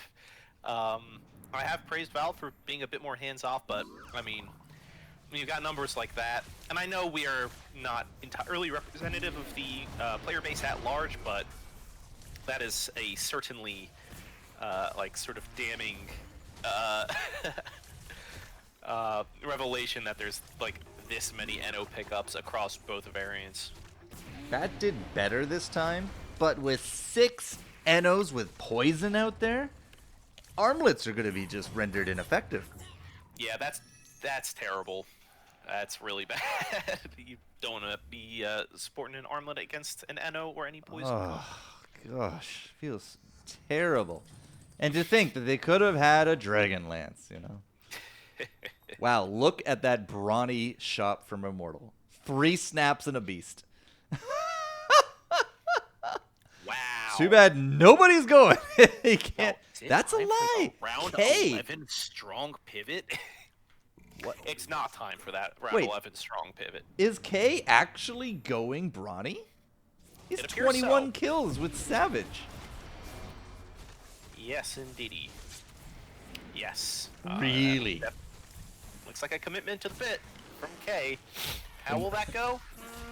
Immortal's listening to us on the side. He's still happy with the item pickup, but maybe it'll work out for you, Immortal. Maybe it won't, but the odds are stacked, man. They're stacked against you. Yeah. I would say, maybe not Batrider. there's better candidates. All right. There was a question about Immortals duels. We'll take a quick look here. He's had the LC out there for a while. There it is. 15 dual damage, which means 3 dual wins. 3 on a dual wins, 1-star 4 LC. kills total in 6-ish rounds. It's a Immortal 1-star. bought the brawny units. He did. Bought the bleeping brawny units, bud. I I mean, don't know. the I don't know overflow. about the play gesture. Overflow is existing. Arrow's AFK. That's unfortunate. Oh yeah. Arrow is also not doing terribly well. Arrow Shop is what Immortal wants. Chaos Legion Bat. Yeah, for real. I mean, Immortal also has 7 Chaos Knights. Woo! Arrow's come back to double Terrorblade Lifestealer in shop. Oh, hi. Wow. With 2 more Shadow Shamans. Alright. Ah! Just throw stuff in, man. It's 3-star. I don't want to say good stuff yet, but oh my god, this I didn't even see Arrow. Arrow has an Armlet Spectre. Yeah, two life stealers just chilling out here vibing. We'll see how this does, because that actually doesn't strike me as a Spectre very didn't even good get pickup the either. hit off. Exactly. For that reason, I mean, Spectre already has problems being effective once they pop their ability, because they've already taken so much damage and might be focused by vigilant units. And we kind of see why Armlet isn't a good choice for Spectre, because you just kind of evaporate and die. I think I'm just gonna have to die on my hill in terms of like in the current state of things. Armlet's not good. I will gladly die on this hill by myself. I will never pick it up myself. If it works for you, Godspeed. But I am not finding the proof in the pudding here. Armlet Terrorblade is actually a play. That I can get behind. And I We think can get Armlet is there. also good. Armlet is also very good on a Juggernaut or another brawny unit in a brawny comp. Because what's In a 80 brawny damage per comp? Yeah, sure. Yeah. I get What's that. 80 damage per second when you've got like a bajillion health, right? Speaking of our brawnies, come back to K. K up level 5, 2 bristles in shop. Who the hell did he just sell? K just sold like 6 cash worth of stuff. I don't even see what. Is 3 bristles now away. Puts it in, has an Octarine in it. Jumped to 6. 28 kills though. 28 kills in 13 rounds. You're averaging 2 a round. Where are the rest of the kills going? It's not Spirit Breaker. So who's the other one? Oh, he took the Magnus out. He sold the Magnus. I don't know how many kills Magnus had, but it's not doing him a service. 20 kill Magnus. Just absolutely devastating his comp. Well, Eno has by 4. removing it. Eno has 4, so whatever. We'll win. K's doing all right. A lot of defensive items. In fact, purely defensive items for K. No armlet there. No armlet there. Interesting pickup with the Octarine Essence for Dude, a 3-star bristle with back. Octarine is, well, he's 2 bristles away. Picks up a Doom to go with it. 1 bristle away. Do we roll? Do we roll? You got a lot of health. You can totally just wait. Brain worms. No, Clap, clap. he's Brain resistant. worms. He's resistant. Clap. Brain worms. Nah. Too disciplined to let his primal urges take him over. I'm jumping over to Immortal. Immortal with the 2-star armlet on Luna. The 2-star Luna with armlet now. That's the play. Okay. Gets healed. Yeah. There's Is no doing paladin more sword. damage than the last time we checked in. So this is interesting. I just noticed Immortal is not an Essex. He's not one of the only Essex players out there. He went healing Eno, likely because of this armor. Okay. Now, Okay. I see an Essex as like almost the go-to for a Knight's LC comp, right? Because you want the demon for the LC carry. But Rejuve and Essex really does help. But if he didn't have Rejuve and Essex, Yoink Eno is definitely going to be the next best. I always try to pick up a Paladin sword, though, on these tiers, and it looks like that didn't happen. Agreed. Could have just been unlucky with those rolls. I don't know why Immortal is sort of cheeking this Lycan on their bench, though. That's strange to me. It's gone. Morto's Alright, 45 yeah. cash is going to level up. No? No, he's not. Sorry, somebody else leveled up. But he did get an Omni, so he's 1 Omni away from a 2-star, which is good. That's what he needs. Mr. Lightweight ended up picking up a 3-star Crystal Maiden in the meantime. Oh, is that what that sound was? Yeah. There we go. 3-star Crystal. Mr. White was the only mage in here, right? Yeah, contested mage. That's one thing you always got to look out for in your lobbies. Is that can turn a big problem real quick, particularly if you don't itemize against. Right? I mean, we saw BKBs do very well against mage comps, just completely upend things. Pipes of Insight for the AoE. It is mitigatable, but still very scary. Lightweight will get the victory. Streak for win and win, though. Very different compared to last round. Jolly Jumper actually down 42 health because of it. And this is for Brawny, for Savage. There's the big guy. That's a big bristle. Octarine going straight there, right? Yeah, absolutely. That makes his cooldown what? 1 second, 0.7 seconds. So you're kind of close to where that used to be. Arrow with big Terrorblade. It's 1.0 second. It's 30%.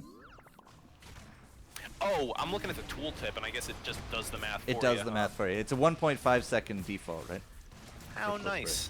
Yeah, it does the math for you. Absolutely. Yeah, then I guess we are back to. Look at that bristle damage. Just stacking up, man. Yeah, he's doing all right as long as he can get those casts down. Now, he did go up against Immortal, who did just pick up a 3-star CK this round, so that damage reduction doing fantastic amounts of work. 29 health, 39 health on the Legion Commander of the Bat, right? Unfortunate.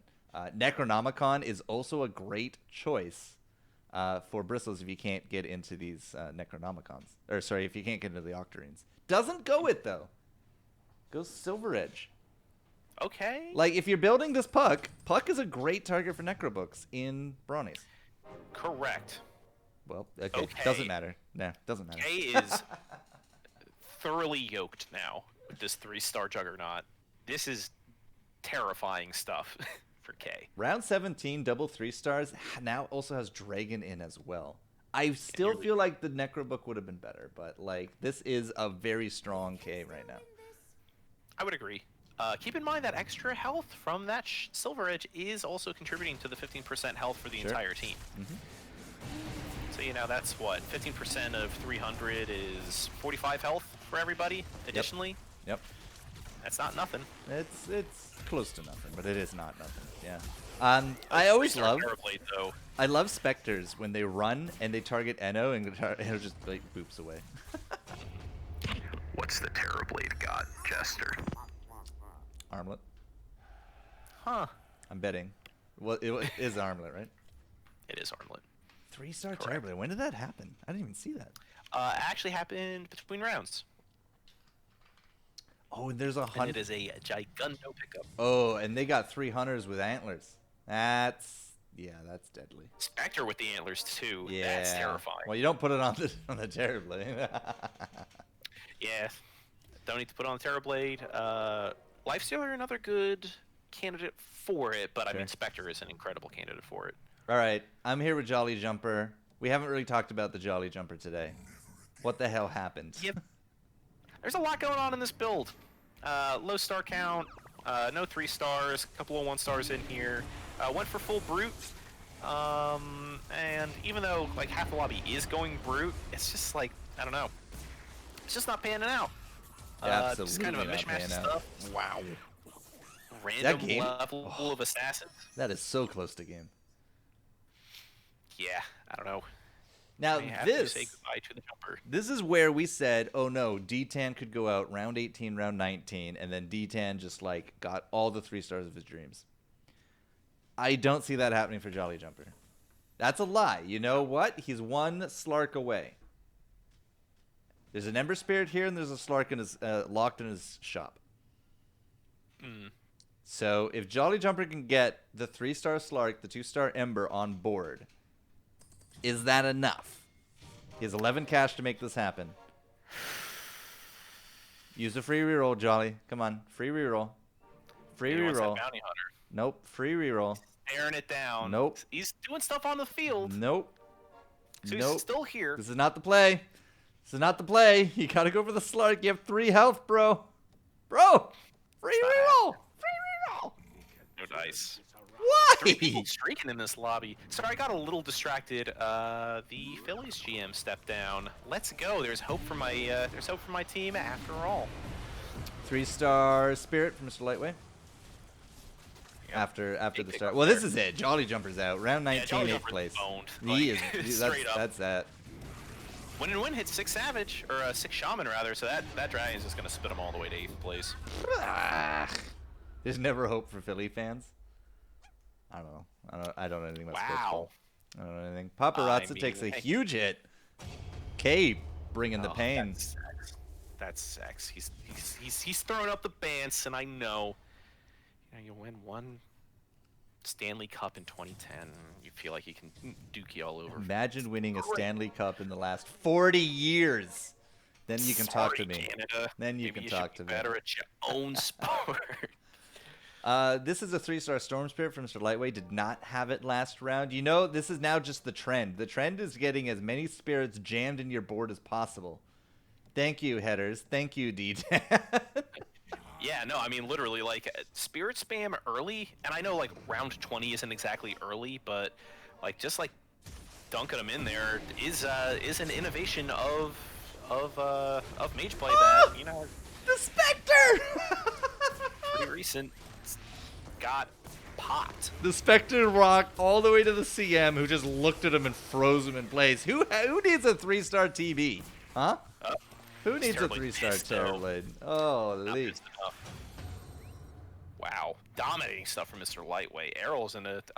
If you told me that, like, it wasn't an ascension up the standings on acquisition of the 3-star Terrorblade, I'd call you silly. But that Terrorblade just did not look good. He got thrown in the air. He got disarmed. He got silenced. The Spectre buddy just like completely froze over. It was bad. Yeah. It was bad. Unfortunate. No doubt about that. Refresher Orb, possible play. Black King Bar, there it is. But the Black King Bar replaces the Armlet because I maintain Armlet is garbage. There you go. Armlet Drow. Hell yeah. Armlet Drow is not the worst. I would actually put that on the Life Stealer because Life Stealer can actually Camera it a little bit. Steal life. Sure. But he steals life of his target. So if he starts attacking Brill Bruisers, he ain't stealing nothing. Is that true? Brill Bruisers have like 400 health or something. That's true. So that's like 120 damage still on top of whatever 6% of 400 health is not the play. That's also true. All right, Black Dragon coming down as we just stuck with Errol because we were talking about him. 3-star TB in front of this dragon. Which one looks fiercer, I wonder? There goes that Drow. Didn't really do much at all. And now with the Eno stun out there, it does look like this will still be an overall win for Errol. Yeah, absolutely. Juiced both bears, the Lone Druid, the Dragon. That's the Terrorblade you want to see. And that BKB makes all the difference. You would consider, optioning that into a Satanic later on. But, I mean, that BKB is going to be super effective in that case, and also against Mr. Lightweight, who is climbing up the leaderboards. What a steal. Took the Abaddon and Omni and blacklisted it against Immortal, who, by the way, remember we were talking about Immortal and his Knights? Yeah, not doing so hot. Oh, he's overflowing hard. What's he looking for? Luna? There's an Omni in bench, or not in bench, on board. Fuck. Shop. There we go. That's the word. One Omni away and one Abaddon away. This is a full 6 Knights. Oh. Yeah. I don't see that every day. That's strong with an LC. That's strong with an LC. There's no LC. LC's out.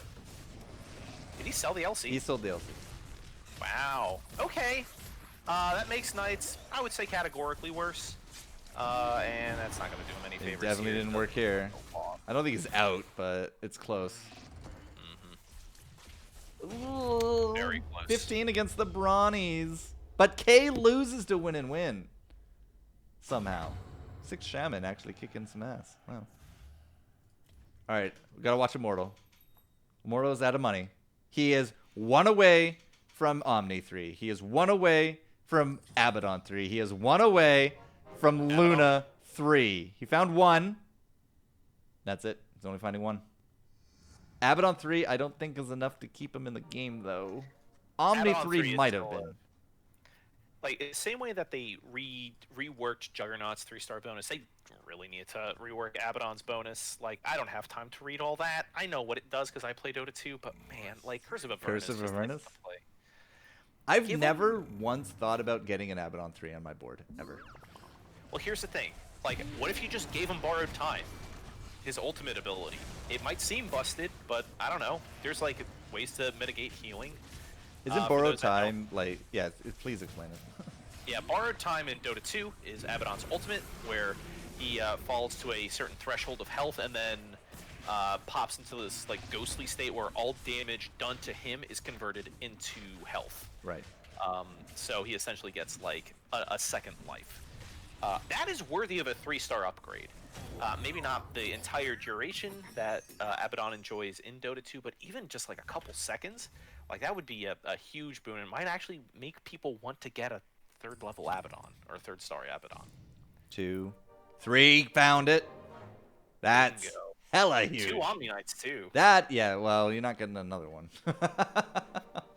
That is now a game. This is a 5 health Immortal D10 situation. Now we didn't get the Luna, but that's fine. I think that's still in play though, even though they are, or no, they're not. Somebody else had Knights here. Nope, nobody. It's been uncontested Knights the whole game. I thought I saw somebody else with like 2 Knights or 4 Knights or something, but ooh, that Terrorblade is a tragic opponent for this. But nope, he's not purifying. He's not getting purified, man. Not getting purified. Oh, nuts. That is a BKB steal. There's a Bro Bruiser out. That's not enough. This Anno is doing work. Not enough. I don't think it's gonna be enough. Rip Immortal, not last, as Paparazzi actually goes out 7th, but Immortal to random 6th. Errol's probably feeling pretty good about that one. One more item, one more Luna. Could have been the difference, man. Could have been the difference. Horn of the Alpha for Quanrong Chan makes sense, right? He's that summoner. We had a Radiance for K, Scythe for Mr. Lightway and the Mages. Oh my god, he's got a 3-star Meepo, Jester. 3-star Meepo with a Horn. To the Summoner bit, with Rogue, with Poisoner, with Troll. And now we got a 3-star Meepo out of it. There's a Spectre on the field. He's got that Horn of the Alpha. I'm pumped. I'm really excited for this. So Quanrong Chan, 51 health, not feeling the burn. 20 cash will remain. 2 Spectres away, 1 Shadow Shaman, 2 Lycans. Any of those 3 stars coming to light with this Meepo and now this Horn of the Alpha could really set the pace. That'd be huge. Should probably be watching Win and Win, though, who is struggling. And a Black Drag. I wanted to see all the Horns of the Alpha do work. That's fair. There's 3 on board. Yeah, Win and There are 3 on board, 4 on board, as the Meepo still doesn't go down. 4 of those should be more than enough for a win. Absolutely. They all do like 200 damage. That's gross. 140. Yeah, Win and Win does struggle out as K, 53 health. The current lobby boss has risen to 87 kills on Brawny. That's not a fantastic number on Brawny. What's that? Win yeah, and that's win not lost. great. Win and Win lost. I am shocked. When I tuned over to KRC's board, Win and Win was like handedly winning, but... Okay, Quanrong Chan is looking for that Spectre. We went over that. K has 7 Spectres. Lightway has no Spectres. Errol has 3 Spectres. Can we get some KMMR bot in here to see how many Spectres are left? I am not running the bot, are you? No. Alright, I'm here with Errol and Quanrong Chan. 11 versus 55 as the Terrorblade just starts popping off. The damage is innumerable. It's really doing well, but have they killed the Meepos? Looks like only 2 Horn of the Alphas from the Meepo side of things, and they're the only things left standing. So this will be a hit to Quanrong Chan, but let's see if it's a David versus Goliath over here. K will lose? Mr. Lightway will take the win. Both the 15 and 11 actually punch up above their weight, take down the top 2. That's pretty good. Now, K did actually pick up a 3-star Beastmaster right before this round. Wow. Oh, that's going to be super good against KRC. They can meet up. 2-star snap, double 2-star pucks. The double 2-star pucks actually over a Spectre. I actually respect that. Yeah. I can dig that because it's hard. It's hard to kill these pucks because of the dragon bonus. You can just phase out, and all the while, like one of these pucks has an Octarine essence. That's a ton of damage. But I mean, double puck over double snapfire. You don't want to burn down these corner comps. That's fair. That's fair. K and Errol, 45 versus 11, as the Brawnies are finally throwing out some fire into that corner. It's just the Terrorblade left with the Eno, and he gets stunned by that Spirit Breaker. So this Too much health. puts it down into a 1v6 situation, and Errol will go out. TB is not enough even for a top 3. And That Mr. is, Lightweight will take 5 from Quanrong Chan as the zoo is open for business. That's actually extremely good news for KRC because that Terrorblade absolutely dismantled KRC's comp. But now he's got to deal with K's Beastmaster. Now he's got to deal with Tinker. It's troublesome. That's a puck now in there as well. 3-star Spectre for KRC. We finally put the Spectre in for K, and K has the double Snapfire openers because of the 3-star puck. So Spectre in, 3-star Spectre in, and Mr. Lightweight says nuts to that. It's all about the mages with 3 crowd control mana items. He has a Yules and double Scythe. Jeez, that's so much. KRC and K here. Let's see if the Beastmaster can handle them. Quanrong Chan is starting to look a bit pressed into this corner. As I said, you burn down with those snaps, right? And it looks real bad. It's just the Eno still left here. Quanrong loses to K, but Quanrong also loses to Mr. Lightweight. Yeah, it is not looking good for KRC here. Yeah. Mr. Lightweight might actually have a path to top 2. That 3-star Spectre didn't do anything. Another Horn? No. Blood? Not Blood. Yeah, Bloodthorn. Heart of Taras. Those are some tough choices. We got a Bloodthorn for Mr. Lightweight. Another Horn on the field. Vlad's for K and the Branos. Okay. Yeah, I mean, Vlad's is going to be spectacular. The lifesteal, the damage amp. Double Horn, though, for Quantum Gen? I know you're 4 summoners, but, like, put the Bloodthorn. Put that Bloodthorn on the Spectre, you know? Yeah, Bloodthorn is going to be such a powerful pickup against Mr. Lightweight to limit that casting ability. But he didn't get it. He didn't do it. I know. It's just, it's strange to me. It's strange to me. Although, I do like the Refresher Shadow Shaman. Oh, no, Heckle. Heckle every time, Heckle. Ah!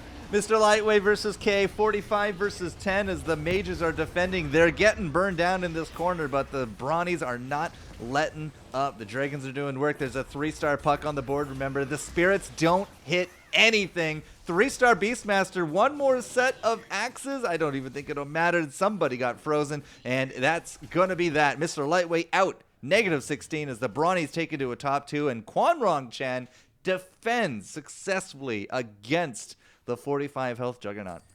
All right, now it's a game. Now it's getting spicy. We saw KRC take on K's Ghost their last round to pretty spectacular fashion. Those alphas did a ton of damage. Spectre doing a ton of damage. Doesn't have to worry about the Beastmaster anymore. This is quite the matchup for our top 2. We actually slotted in double Brawny, and the 3-star Bristle has the Radiance. Okay. So yeah, that's good AoE damage. That's good mischance. That can help mitigate too. 9,457 health on the Brawny. They just immediately slaughter somebody up in the front. Meepo up in the air, going down real fast, but the Bristle just gets evaporated. There goes the Radiance on top of that. The Thunder hides and these wards in the back starting to actually add up enough damage. And we can see why Quanrong Chan defended against the Brawnies. It's just too much with this Spectre out there as well. It's a lot. That puck got ruined. That puck did 4,000 damage. That's it. Most of which with Illusory Orb, but that puck spent so much time as a chicken. It's just like between like Eel Scepter, between the Sheepstick, like you had said, it is just like a ton of CC, and this is passive CC from KRC. Except he doesn't have either of those items. No, so you're talking about the magic. But it is CC. Yeah. You are right? Like Meepo, Right. Meepo with the horn creates so many other targets. We got the Basher on the Lycan, and Shadow Shaman can chicken 2 people with 8 wards. Right? Yeah. That is. So that's you're just not a wrong. ton of damage. Right. Yeah, and then Puck gets chickened up right again, and they're gone. And then all the alphas are here. 4. Meepos are out, but like, it's a Is lot that- of dinosaurs. That's 4 dinosaurs, but that's kind of all she wrote, right? Shadow Shaman does go down to the poison spam, and the Eno now is finding himself alone on the board. Yep, he's gonna get shot. Like, these Brawnies are scaling every time a match ends. Yeah, We're at it's, over 100 kills? 130 kills all of a sudden. All these summons are om-nom-nomming right into the health pools. Oh my god, I didn't even consider like the summons are contributing to the brawny health. So many summons are contributing to the Brawny health. That's a lot, and that's a challenging kind of situation there for KRC. Kills, let's see. Bristle 3, Eno 3, Snap 1, Jug 1, Snapfire 1. Like, it adds up, man. Wow. Okay, a little bit of repositioning here from QRC, trying to just spread out a little bit, maybe mitigate some of the fire coming in from the double split, the double fires from the Dragons. That was a beginning salvo from the Spirit Breaker, but nothing really else coming out of him. You can see the Doom in the back. They doomed the Spectre. That 3-star Spectre is going to drop very quickly here, so now it's really up to the summons to make it happen on top of the Brawnies. But the Bristleback is still alive. The Bristle is still spewing everywhere, but doesn't have the Radiance this time. Oh, the late game snakes though. This is crazy. Back and forth, back and forth. The reposition game from Kwanrong Chan definitely defeated some of the Spitfire damage. Oh my goodness. Meepo clocks Yeah, in at 15k, by the way. that was so much. Like, this is an inspiring build. Like, Satanic on the Spectre. that's humongous from KRC.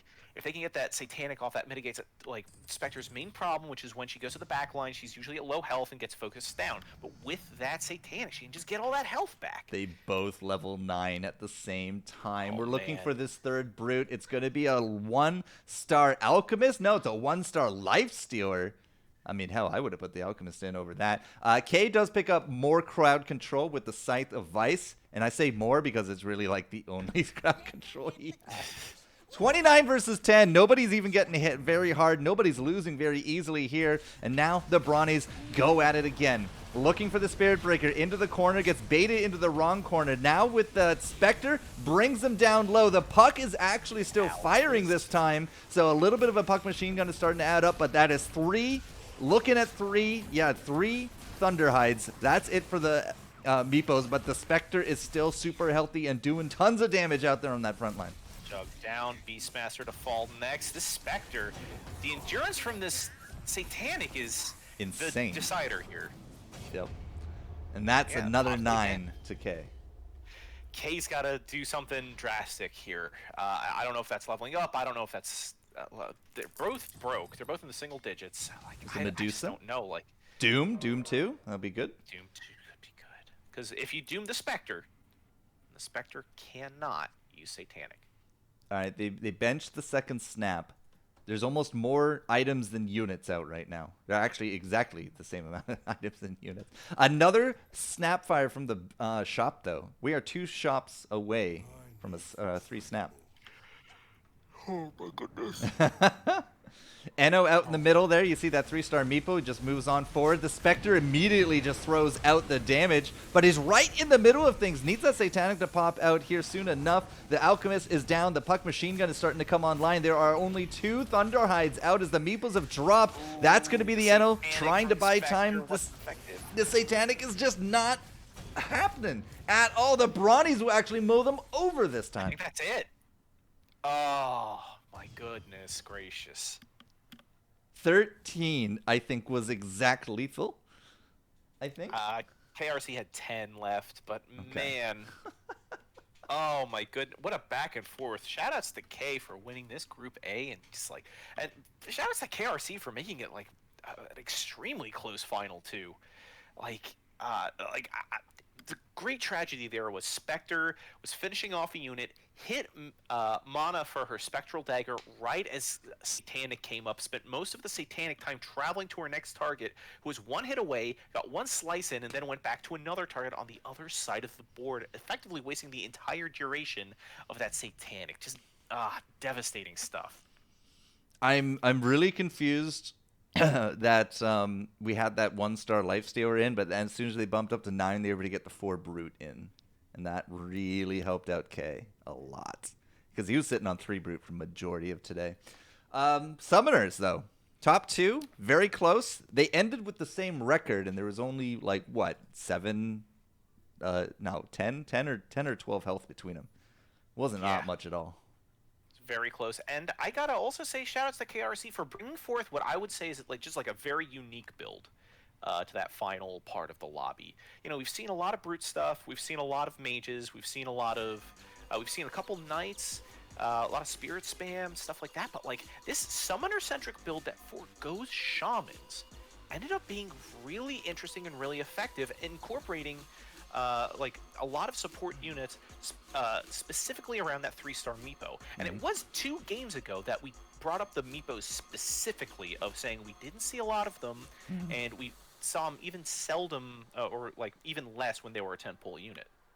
Yeah, we did say very specifically, if you're going to commit to 4 summoners without shamans, I would build it around the Meepo, and there it is. It does fantastic.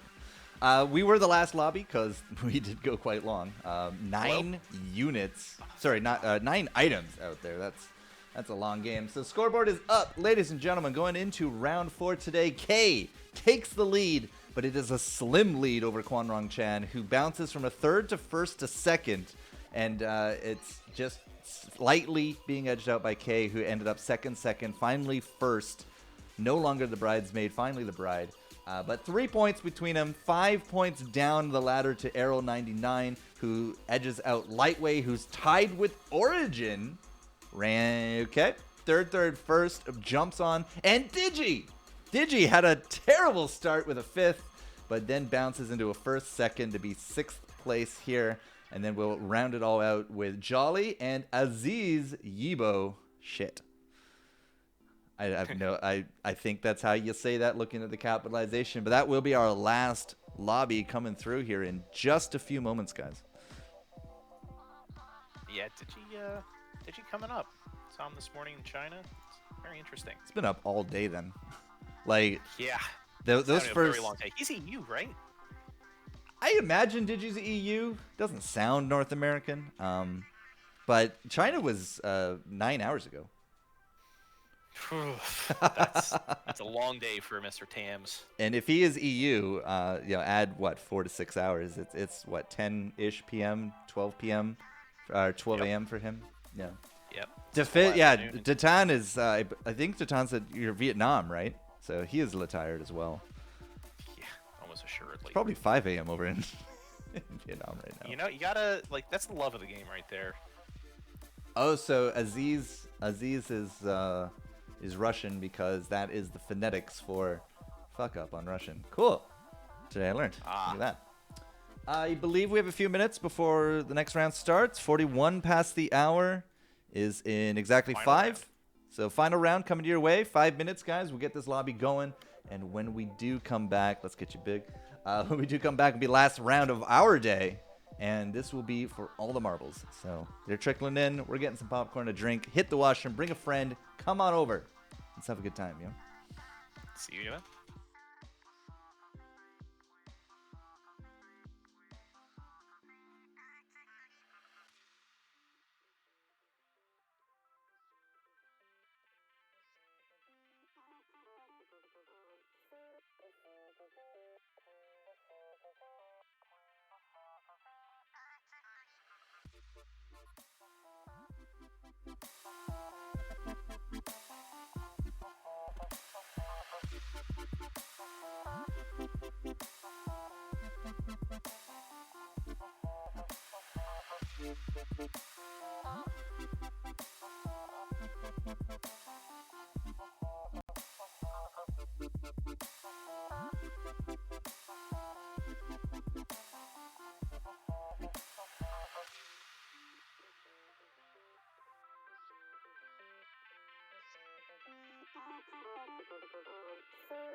All right, ladies and gentlemen, we are here. Round 4, Group A, Week 3. This is for all the marbles. And unfortunately, Marcus Bot somehow made it into the finals. Shame on all of you. He is a top 8 contender. We saw that Brawny play last lobby from K. Yep. Right. And Marcus Bot just wants to emulate it, yo. Yeah, from beneath the surface, rising up through the ranks after that 8th place finish that first round, making it to that final lobby. You know, Jester, it is truly inspiring that you are never truly out here at UPL. Double Snapfire Phantom Assassin, yeah. We're not going to do a lot of emphasis on Marcus Bot, maybe just to make fun of him a little bit. But Jolly Jumper, don't know what happened. Maybe lost internet, maybe misunderstood about how there's one more lobby. Don't know. Either way, has decided not to show, so Marcus Bot will take their place, and everyone else will get on with life. This also means that Jolly, I think, was 5th or 6th place, immediately just gets 0 points. So definitely not a top 3 this week. Yeah, absolutely not. It's very sad to see, but, you know, time goes on. There are rules to follow. We did wait a little extra for him, so I hope they're doing okay. Poor Digi. -0 loss to a Treant. Summoner's victory.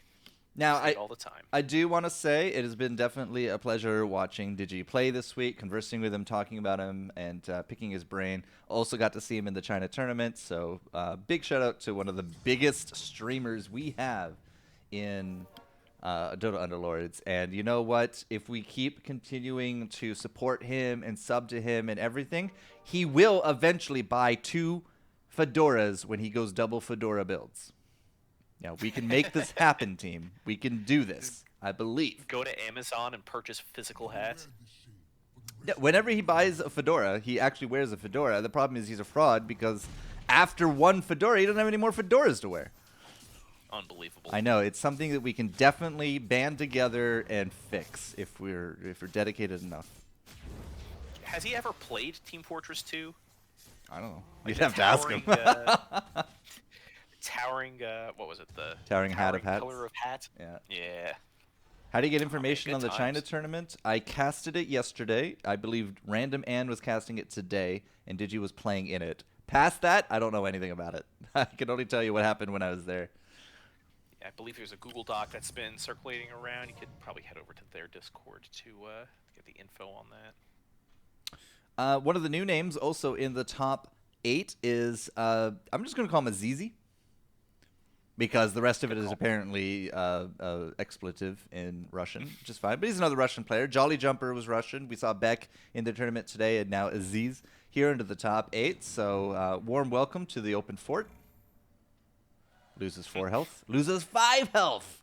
Origin. Ooh. What are you smoking? Comes out swinging there. Origin with the 2-star Snapfire really making that open fort hurt a little extra less. Well, a little extra more. Yeah, I was going to say, it hurts Aziz more, but I think it hurts Origin even more. Because he's at 0 kills round 4 Brawnies. It's been a long day. It's all good. But it's been a good one. It's been a good one. We've seen some really very interesting builds, and like a build that I'm probably gonna try out sometime later today or this week or something. That's a KRC Summoner build from last round. Wait, you mean we're not gonna binge this right after this cast? No, I usually take some time after we're done casting here to take like a small nap. Weak. Takes a lot out of me. I am. The Lord is calling. The Lord of the White Spire. All right. Oh man. K hits Marcus Bot, so yeah, it's not gonna be so bad.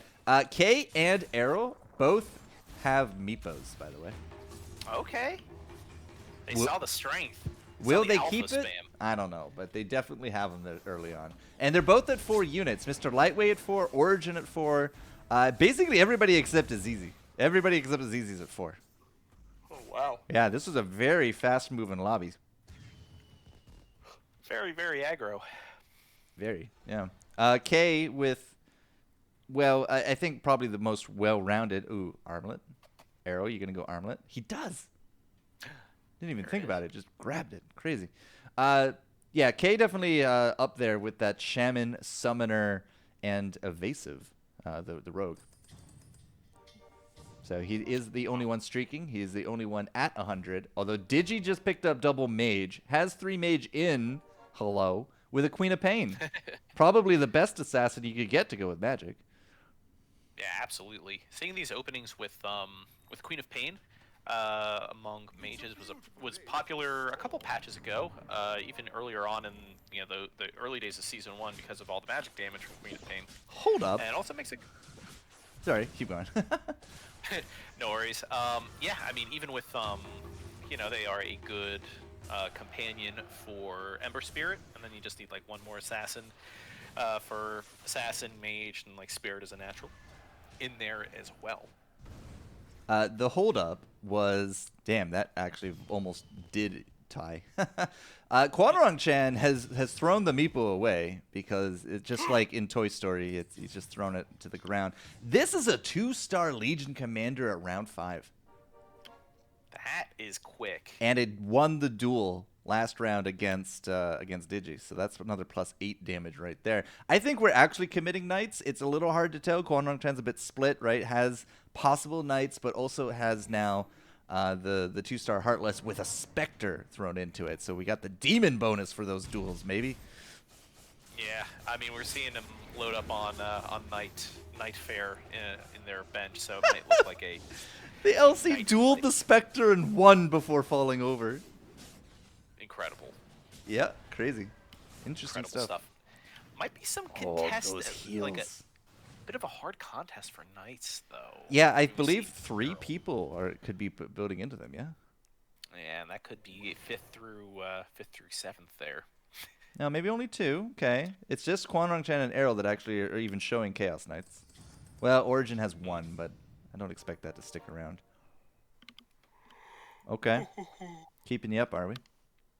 Yeah, man. It's been a long day. I got like cat hair in my mouth. A lot of stuff going on. Marcus Bot has 2 Legion Commanders and 2 Spitfires. Thankfully, Origin already has the 2-star Spitfires. So he doesn't really care too much. Actively eating Origin and who else in KRC's lunch with those pickups. Hate to see it.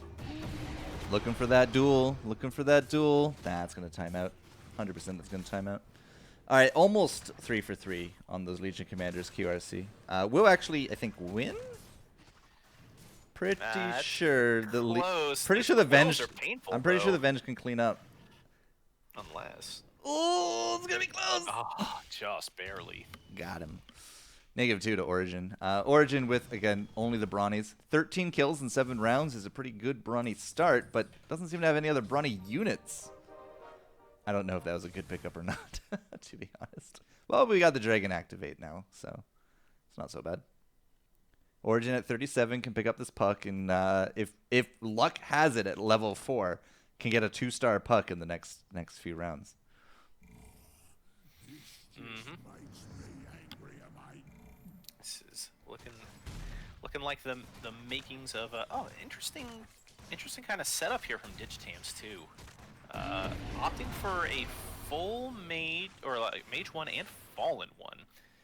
You don't see that approach too often, because a lot of people don't really think about how fallen not only buffs attack damage but also buffs ability damage from spells.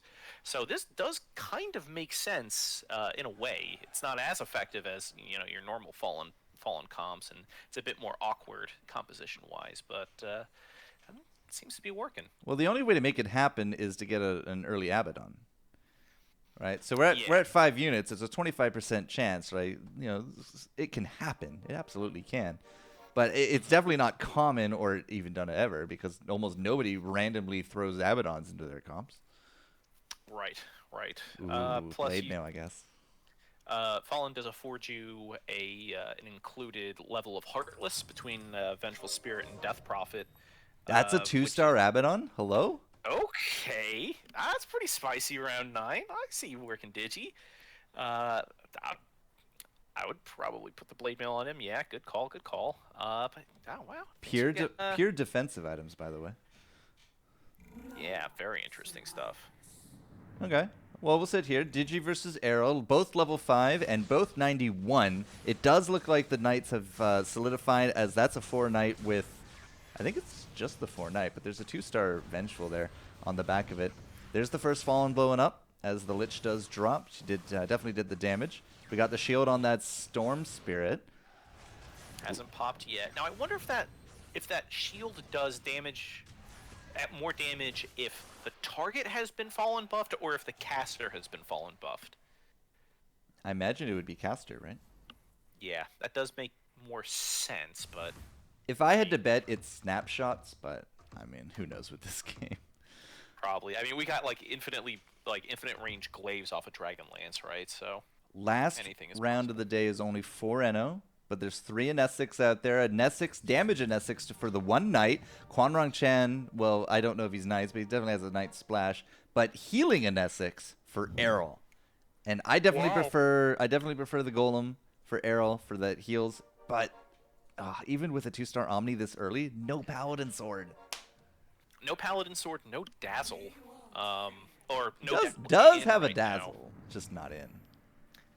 Yeah, so I guess it's more of an investment with that healing in Essex. Again, like the Golem always kind of feels bad because it does take forever and a day to get out, particularly when compared with Enthrall. But I mean, it looks like you might want to start thinking about some of that. Oh, sorry, I was looking at the wrong board. Never mind. It's all good, man. Yeah, we had Errol up on stream. Errol opting 2-star Vengeful over the 1-star Dazzle. I guess there's no Legion Commander really to worry about here, but you know, you got a healing in Essex. That healing bonus would go a long way for longevity. Yeah, it gets my favorite kills in Dota 2, a kill with Wave of Terror, taking down that NO, finishing out the round.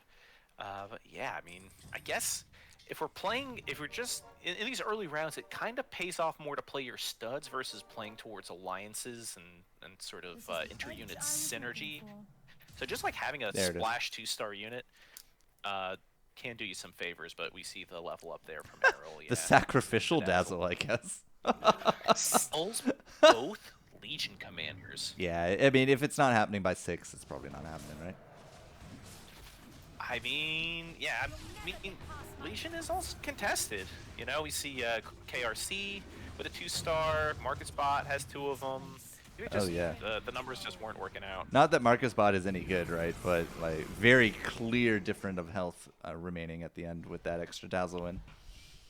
Oh, so, yeah, for sure. Possible Terror Blade flex later. Perhaps there is a 3 Fallen aim with this Knight splash. Like after 7, like you could really do anything you want with Knights, to be honest. And there is no LC for it. Quanrong Chan with the LC, the 2-star LC, and now a 2-star LC Marcus Bot. Today is my lucky day. And do you know what he has on that LC? Do you know what he has on that LC? Oh, what the hell is that? What am I looking at, Chester? I mean, like, it's plus 20% increased ability damage, which means he'll get 9.6 damage if he wins the duel. That's how that works. Correct. Like, beyond a galaxy brain play, beyond expanded, fully aligned chakra, the ethereal body brain. Origin just murdered him. Incredible stuff. Just purely incredible stuff. So let's talk Origin. Again, one of the new names in the top 4. 94 health is actually top of the lobby. Double Brawny with 34 kills, by the way. Round 12, almost averaging 3 a round. That's impressive. Still only defensive items, 2 Savage, and has the Dragon unlocked.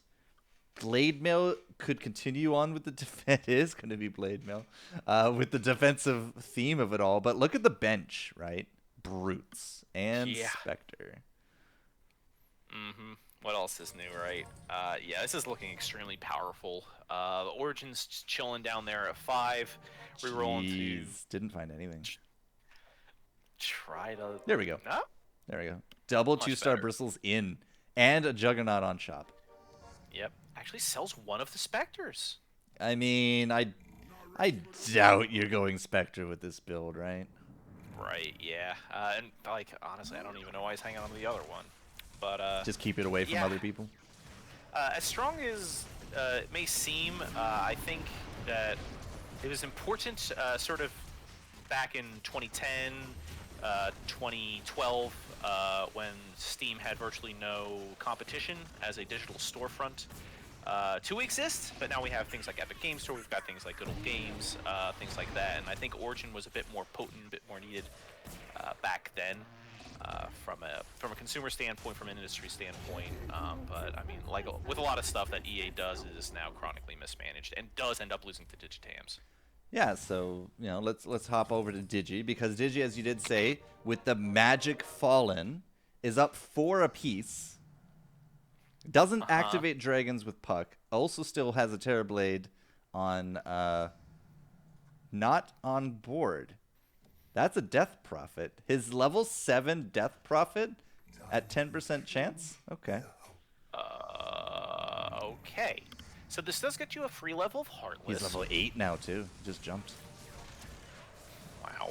That's this is some really out there stuff from Digi here.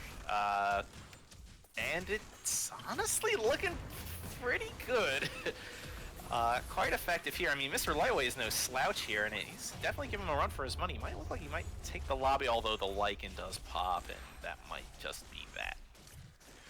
I mean, Death Prophet can get off another ult. Not that she's gonna, but if she could have gotten another ult, that's a lot of lifesteal tanking right there. Yeah, could have. Okay. So Digi will actually finally come out of the 90s to lightweight, but he did just hit 8. So he could be throwing this Terrorblade in immediately. I want to hop over to Mr. Lightweight. We're just kind of jumping characters because everybody's looking real tip-top except Marcus Bot. So, yeah. Double 2-star TBs. 1 for K and 1 for Digi. Yeah. Round 15, that's early-ish, I would say. But Digi is, hyper-leveling here. He's up to level 8. I mean, instantly throwing a 2-star TB certainly doesn't make his comp worse. And he's only 1 unit away from the Fallen. From full Fallen. Yeah. So he's going to rush 9 for sure, right? Yeah, more power to him on that front. I got Lightweight, who will actually have the honors of slapping the Marcus Bot back into AI non-existence. Damn, true obliviation here, Jesser. You hate to see it. Super overkill, too. 13 for 1. Oof. Woof. So, but K down 10 from Quanrong Chen, who jumps to 7. Digi with the victory over Errol for 13, and Origin will actually take down Azizi a bit as well. Nobody is rolling in this last lobby. 6 is the lowest amount of units people have out there. Digi leading at 8, and Digi likely to start rebuilding money and going for that 9 as soon as he can. He's 6 Magic Megas? Yeah, when did that happen? Pivoted. Picked up Elena, picked up a Rubik, these high-cost, 4-cost mages, and he's rolling. He's atop the leaderboard, uncontested mages, full 6, with the Fallen. This is a spicy build coming out from Digitams. This could be a dominant new on-ramp for a 6 mage. I mean, we've seen dominant spirits today. We've seen... It was just mostly dominant Magic Spirits, right? Like, they've been in top 3 almost every game. This was an overwhelming win for Digi over against the clone. Wow. Too bad he doesn't actually hit the clone for anything. But Azizi just not having the best of runs. He is one of the only players at 6. Why is he down here at 6? Because he's going Swordsman. Is he actually going swords? Like, actually going Swordsman? Assassin Swordsman. He's got a Jug in, he's got Ember Spirit, and he's got Bounty Hunter with a Pirate Hat. Double 2-star Ember Spirits with 2 more. He's got 8 total. Looking for that final Ember Spirit to give him 3 stars. Who does he sell for it? Or does he just lock? Do you lock? Do you sell? I would lock. I think Aziz could take another hit. He's good. Nope. Or not. Nope. Please put the Battle Fury on him, though. Please don't. Please. I was gonna make a comment about how the armlet is not being used, but then he put it on the Queen of Pain. Oh, that's strong. And the Queen of Pain doesn't even get a shot off because she gets silenced. Okay, she got 1 shot off. But look at that Ember. Look at that Ember go. Yeah, that was a destructive round, and honestly, what is needed to sort of reinvigorate this lineup. Up to 5 swordsmen now. Put in a Phantom Assassin or rather the Kunk that wasn't there before, and I think Phantom Assassin. He sold the So Kunkka. they're looking for That's what? what he did. Oh no, No, Kunkka's Kunkka's in. Who the hell did he sell? He sold somebody. I just don't know who. I know. I'm at a loss here, but yeah, Aziz definitely going to be looking for a Sven, a Pango, or a Wraith King. Of course, those are sort of like higher cost units, and he's kind of just chilling here at 6. He has a 5% to find it.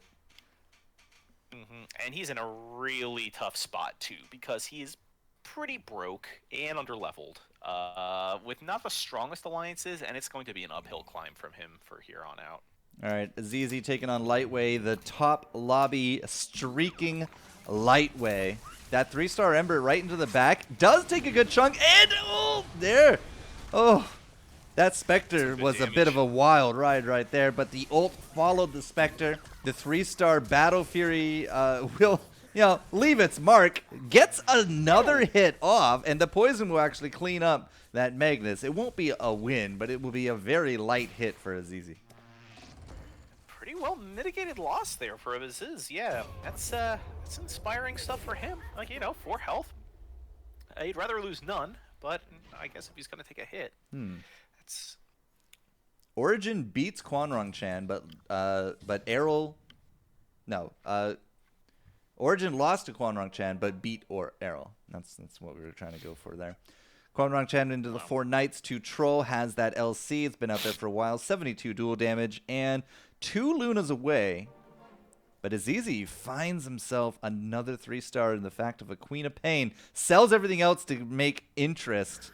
Really needs to start finding a 7 and 8 if they have the time, because the only way to get that 6 swordsman is an epic unit. He just went down a unit to get 1 gold. He only has 5 units on board?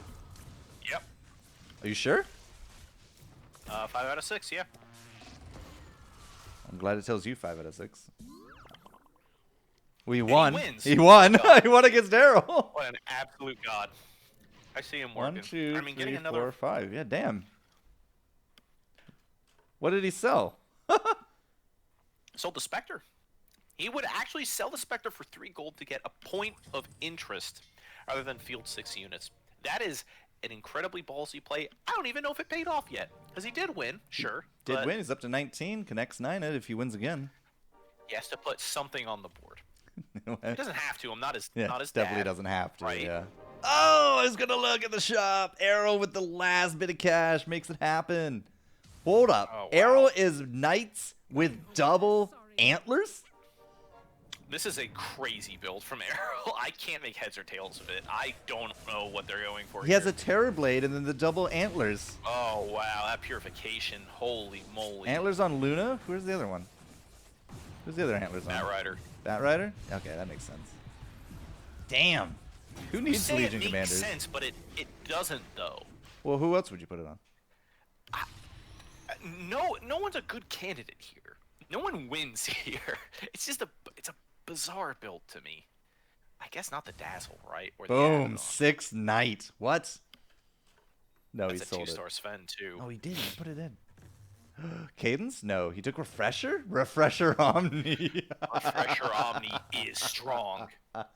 Holy God. Oh, but the Terrorblade's out. So if Arrow can survive to 8, by the way, Azizi down to 11. If Arrow can survive to 8, he will have 6 Hunter, 2 Troll, 2 Healer, 3 Hunter on top of that. Or 6 Knight is what I meant to say. Is fielding 5 units. Has a unit on the bench. Sold a swordsman somewhere in there? Oh, you're talking about Azizi? Yeah. Does Azizi the know? bounty hunter Does out? Azizi not know? Dude, just what is happening? Oh, don't worry. What am I looking at? He'll lose, and you won't I thought bother I'm getting you beat. anymore. Wow, that Eno didn't even get a jump off. That Eno just straight up died. Look at the Embercleave. Like, such tightly knit units. Still is not enough to win. But damn. It's not enough to win, but it's not enough to die either. Absolutely not. All right, Arrow with the 6 Knights takes a convincing victory. Wasn't Digitams at 71 just a moment ago? It appears that the meme is coming apart at the seams. Hello? Wait, 17 damage? Is that right?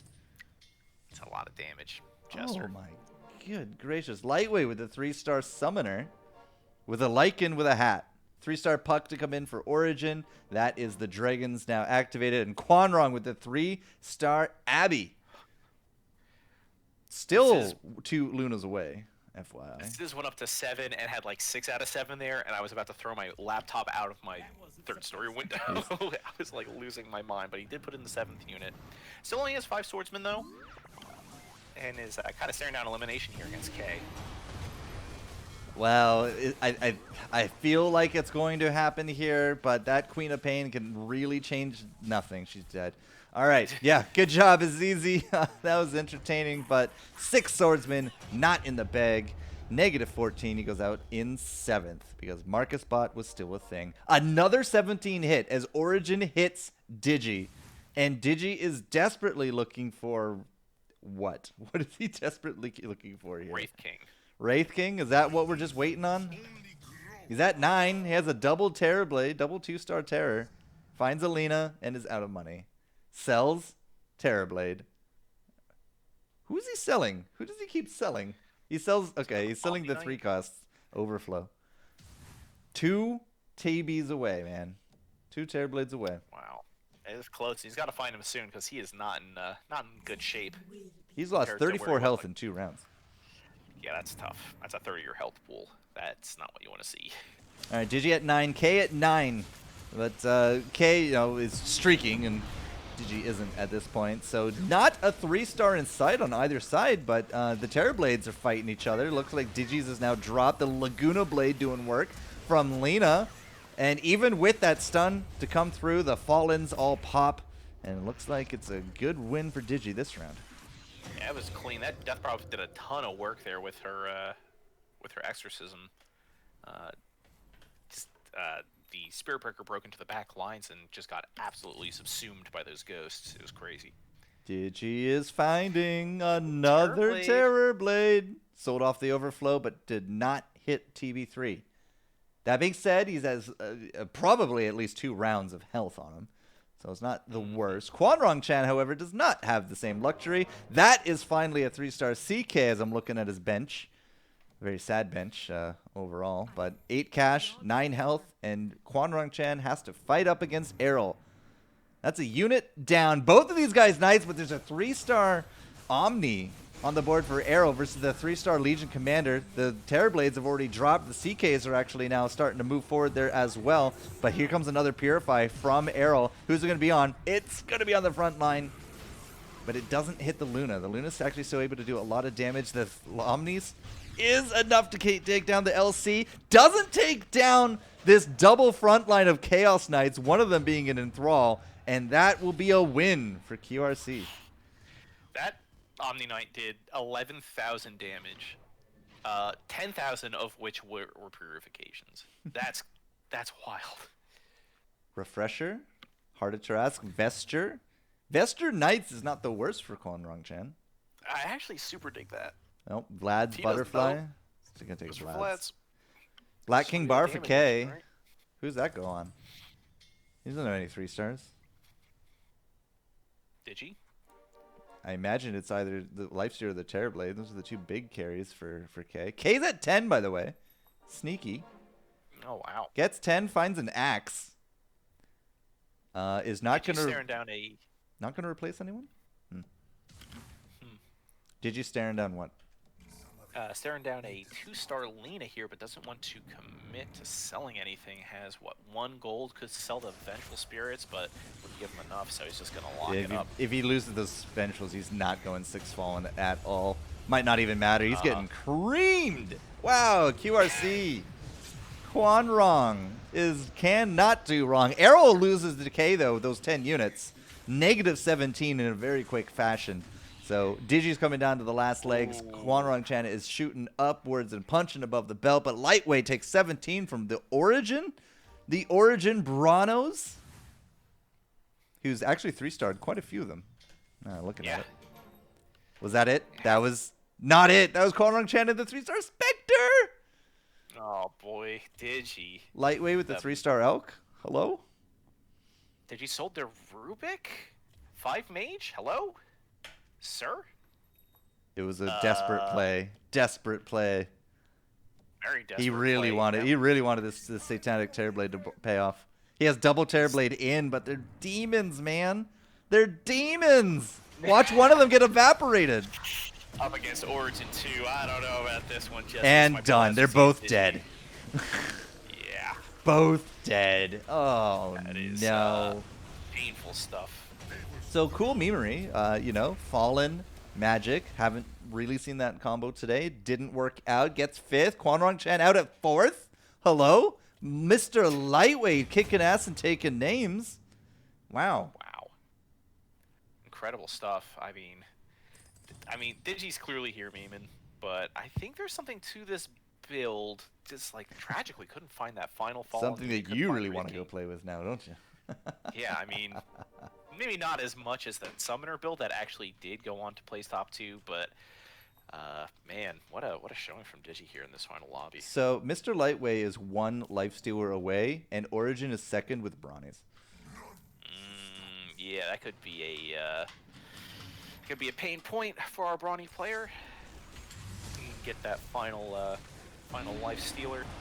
Yeah, Mr. Lightweight taking on K right now. There was a Doom, but the Wolves ate them all up. And then that Terrorblade is trying to make something happen here, but it's just going to get run over.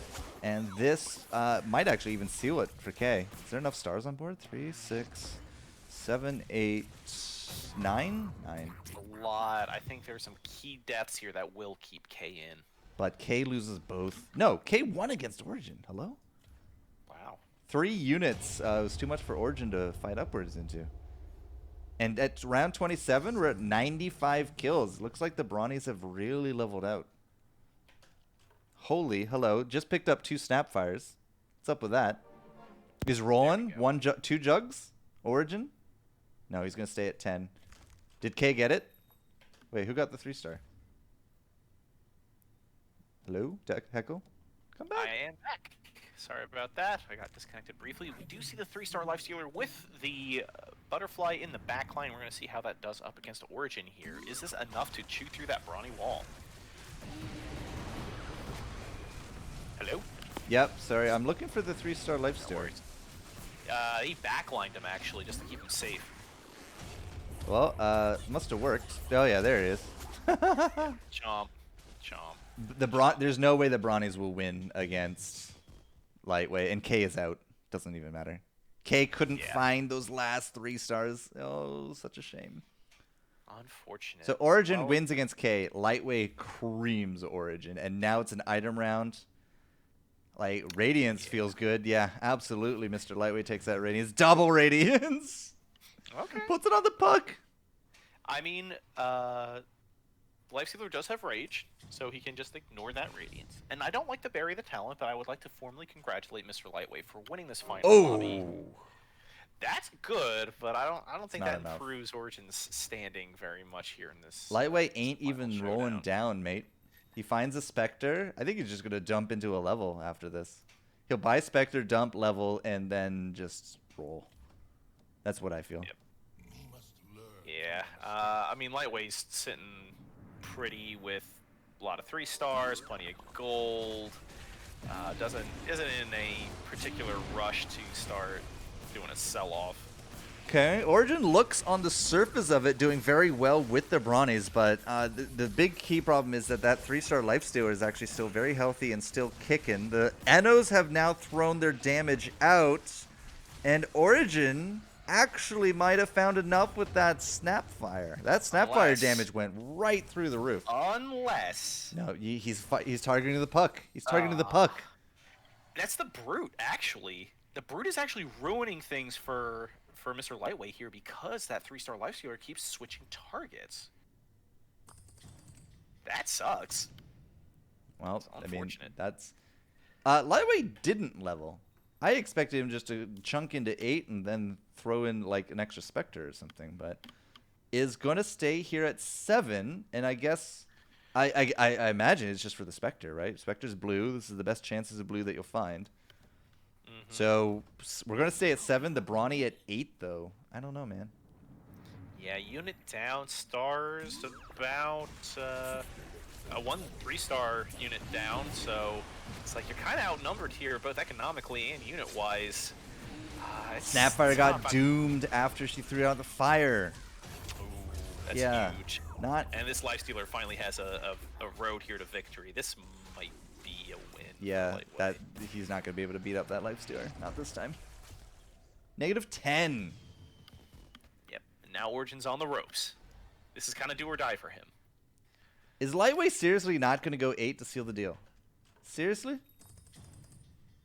That would be quite the move. Finds a Dazzle for some reason. Lots of units he doesn't care about. Stops at 31 cash. Actually is just going to sit here and flex. God. That's awesome. Why did he buy Dazzle? I don't know. Maybe he can just throw it in for Troll or something. Troll, healer, nope, nothing. Nothing. I don't know, man. what a flex. Shout out to Lightweight. All right, Origin. Absolutely. Got to make it happen this time, my dude. Dooms. Oh, the Doom. Oh my God, the Doom. Yeah, they got the Doom on the Snapfire before she shot out this time. No, I'm talking about the Doom on the Lifestealer. Does it matter? Yes, it does. It does, yeah. If you Doom the Very much Lifestealer, so. 100%. So the Doom on the Lifestealer was more potent than the Doom on the Snapfire. Yeah, I mean, this entire build is contingent on Mr. Lightweight's Lifestealer. Like, if he can't get an avenue just to be himself and just to smack people, then he doesn't win, straight up. Like, we saw what happened there. He got doomed and nothing happened, so... 41 cash and a free reroll. Let's go. Yeah, Spectre, buddy. found one. There Hey! it is. There And it is. 31 cash for the flex. He's really not, though. He's really just not gonna jump up. He's All right. not gonna Spirit Breaker roll bait down. in the back. Origin is putting Spirit Breaker bait in the back. Okay. All right, will he's Snapfire be gonna doomed? gallop up. 3 in a row. I'm keeping an eye on it. First Doom on the Spectre. The 3-star Spectre gets doomed. Oh my Sayonara right there. Does not look like the Doom happens on top of the Snapfire this time, so the fire is coming through thick and thin. There's still one unit very healthy out there, but can he survive an onslaught of Brawnies? It's not happening. This is a strike back. This is a nightmare, Jester. This is... I mean, Lightweight rolled down a bit. He did. He's too. finally leveled. He's finally leveled. Okay. Satanic, Vlad's, Cadence, Whoa. good options all Cadence. around. It's a Cadence, There. but who's it going on? This new Dazzle? Poisoner. It's Poisoner. That's why. He had 2 of the 3 Poisoner in his deck. Okay. It's on the new Dazzle. They got rid of the armlet. So I got Spirit Breaker, sold the Spirit Breaker. Who's the armlet even going on? I don't know. This is crazy. Armlet Viper. Armlet Viper. Double trolls are showing. Double Troll Warlord? And a Dazzle! Take out the Viper. Put Troll Warlord No, in. Poisoner. Yeah, but I don't think that's good. I don't know. I don't think he armleted anything at the end there. Armlet is still off, yes. Trash item. Correct. Okay, Bad 8 units, trash. 3-star. It got doomed again! 3-star Spectre is just not letting out of the cage at all. Bad time to be a Spectre, but this Lifestealer is still chomping away. Yep. He has a lot of buddies, a lot of people that are taking up hits for It's him. looking good. That's that. Is that game? That is 6 stars showing with an NO Yep. plus the round damage of 3. That Chomp. will be it. In a cardiac arresting win, Mr. Lightweight does take this final lobby. Congratulations to him for winning week 4. Week 3 of UPL Season X. Man, what a batch of lobbies this week, Jester. I need a nap. I need a smoke. I need something. That was wild. If there's something to take away from this game and this entire series, it's that brutes are still king. Yeah, brutes are very, very strong. Rolling builds are still here to stay, despite what China says. And there's still room for experimentation. I mean, I know that Digitams was largely memeing with his Fallen Mage build, but that did have legs in both directions. Had 6 Mage for a while there, had an opening, had 5 out of 6 Fallen, That could have gone either way, but I mean the rolls just weren't in his favor. K showing up with 6 Heartless. We saw some brawny action. Just plenty of good stuff here today So for Season 3. I believe K was first, Quan Rong Chan second, Lightweight was third, and Origin was fourth on the scoreboards. Now that all the scores are in, we can see the finalized scoreboard of the day. Ladies and gentlemen, it's gonna be a playlist blasting our ears. It's gonna be Origin taking second place. That's enough points to tie with K, but because Origin is second and K is third, Origin wins the tiebreaker. Origin is showing first here on the scoreboards. Yes, because he beat K in this last lobby. Am I tripping here? No, that's right. Lightweight won that lobby. Origin was second. And K was third. Indeed. But it's showing that Origin won the final lobby on the scoreboard here. That's true. Okay, hold up. You're right. I was talking about Origin wins the tiebreaker. My bad. Okay, yeah. So that is now fixed. Oh, Lightweight wins. Congratulations. Okay. All right, now we're talking. Lightweight beats Lightweight. K in the tiebreaker because Lightweight is first in this last lobby. Origin gets enough points to go third to beat out Quan Rong Chan at fourth. There we go. Also, by the way, shout out to Furbu, who goes 2-6, 2-1 to get fifth. That's not bad. Well done, Furbu. That's a pretty strong comeback. I mean, we didn't see too much of Furbu on stream here today, but... I didn't see him at all. I mean, yeah. I mean, we didn't see him. We didn't see Alone in the Dark taking home 6th. I mean, big, strong showings in that final lobby. Quan Rong Chan fourth. Yeah, definitely debated. Niadja Y? I don't know. Don't know how to say your name, but second Nadia? place. Well done. It's definitely not Nadia. Oh, yeah, no. Scratch that.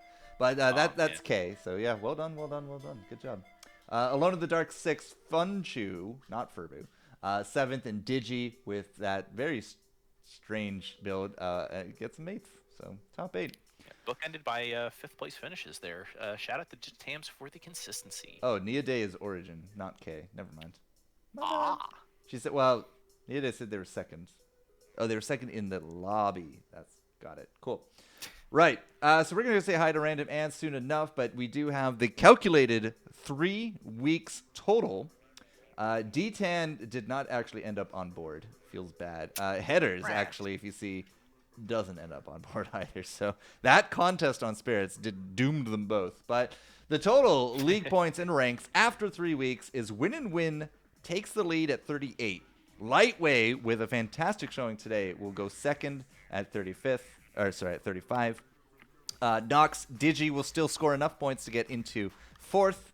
Funchu, Origin, Errol, and Rakashni is out and about there somewhere, but just did not have a great game today. Yeah, I mean, it's tough to keep it up from week to week. But, I mean, hey, we're winding down here. We've got the final week of regular season play coming in next week for week 4, season 10. I gotta say, for our first full season of New Blood on the Streets patch play, it's been quite a ride. It's just every week we come in and it's like something new, mind-bogglingly different. You know, D-Tan shocked us with the Spirit Breaker spirits. This week we saw Bronny's win. We saw some magic dominance. We saw Fallen magic. Yeah, somebody tried to make Swordsman work. Yeah. Yeah, somebody definitely did try that. Try. I tried the Fallen magic as well. Big tries in that in these last couple of lobbies, but hey, can't win them all, and it does pay to experiment. You know, there are some people that try to force the same build every game to mix results. Again, shout out to D-Tan, Heart of the Warrior, but you gotta have a lot of arrows in your quiver if you want to make it to the playoff stage. Well, next week is the last week to accrue points. Then top 32 will battle it out for our cash prize the weekend after. I will personally not be here next week. Canadian Thanksgiving. Oh.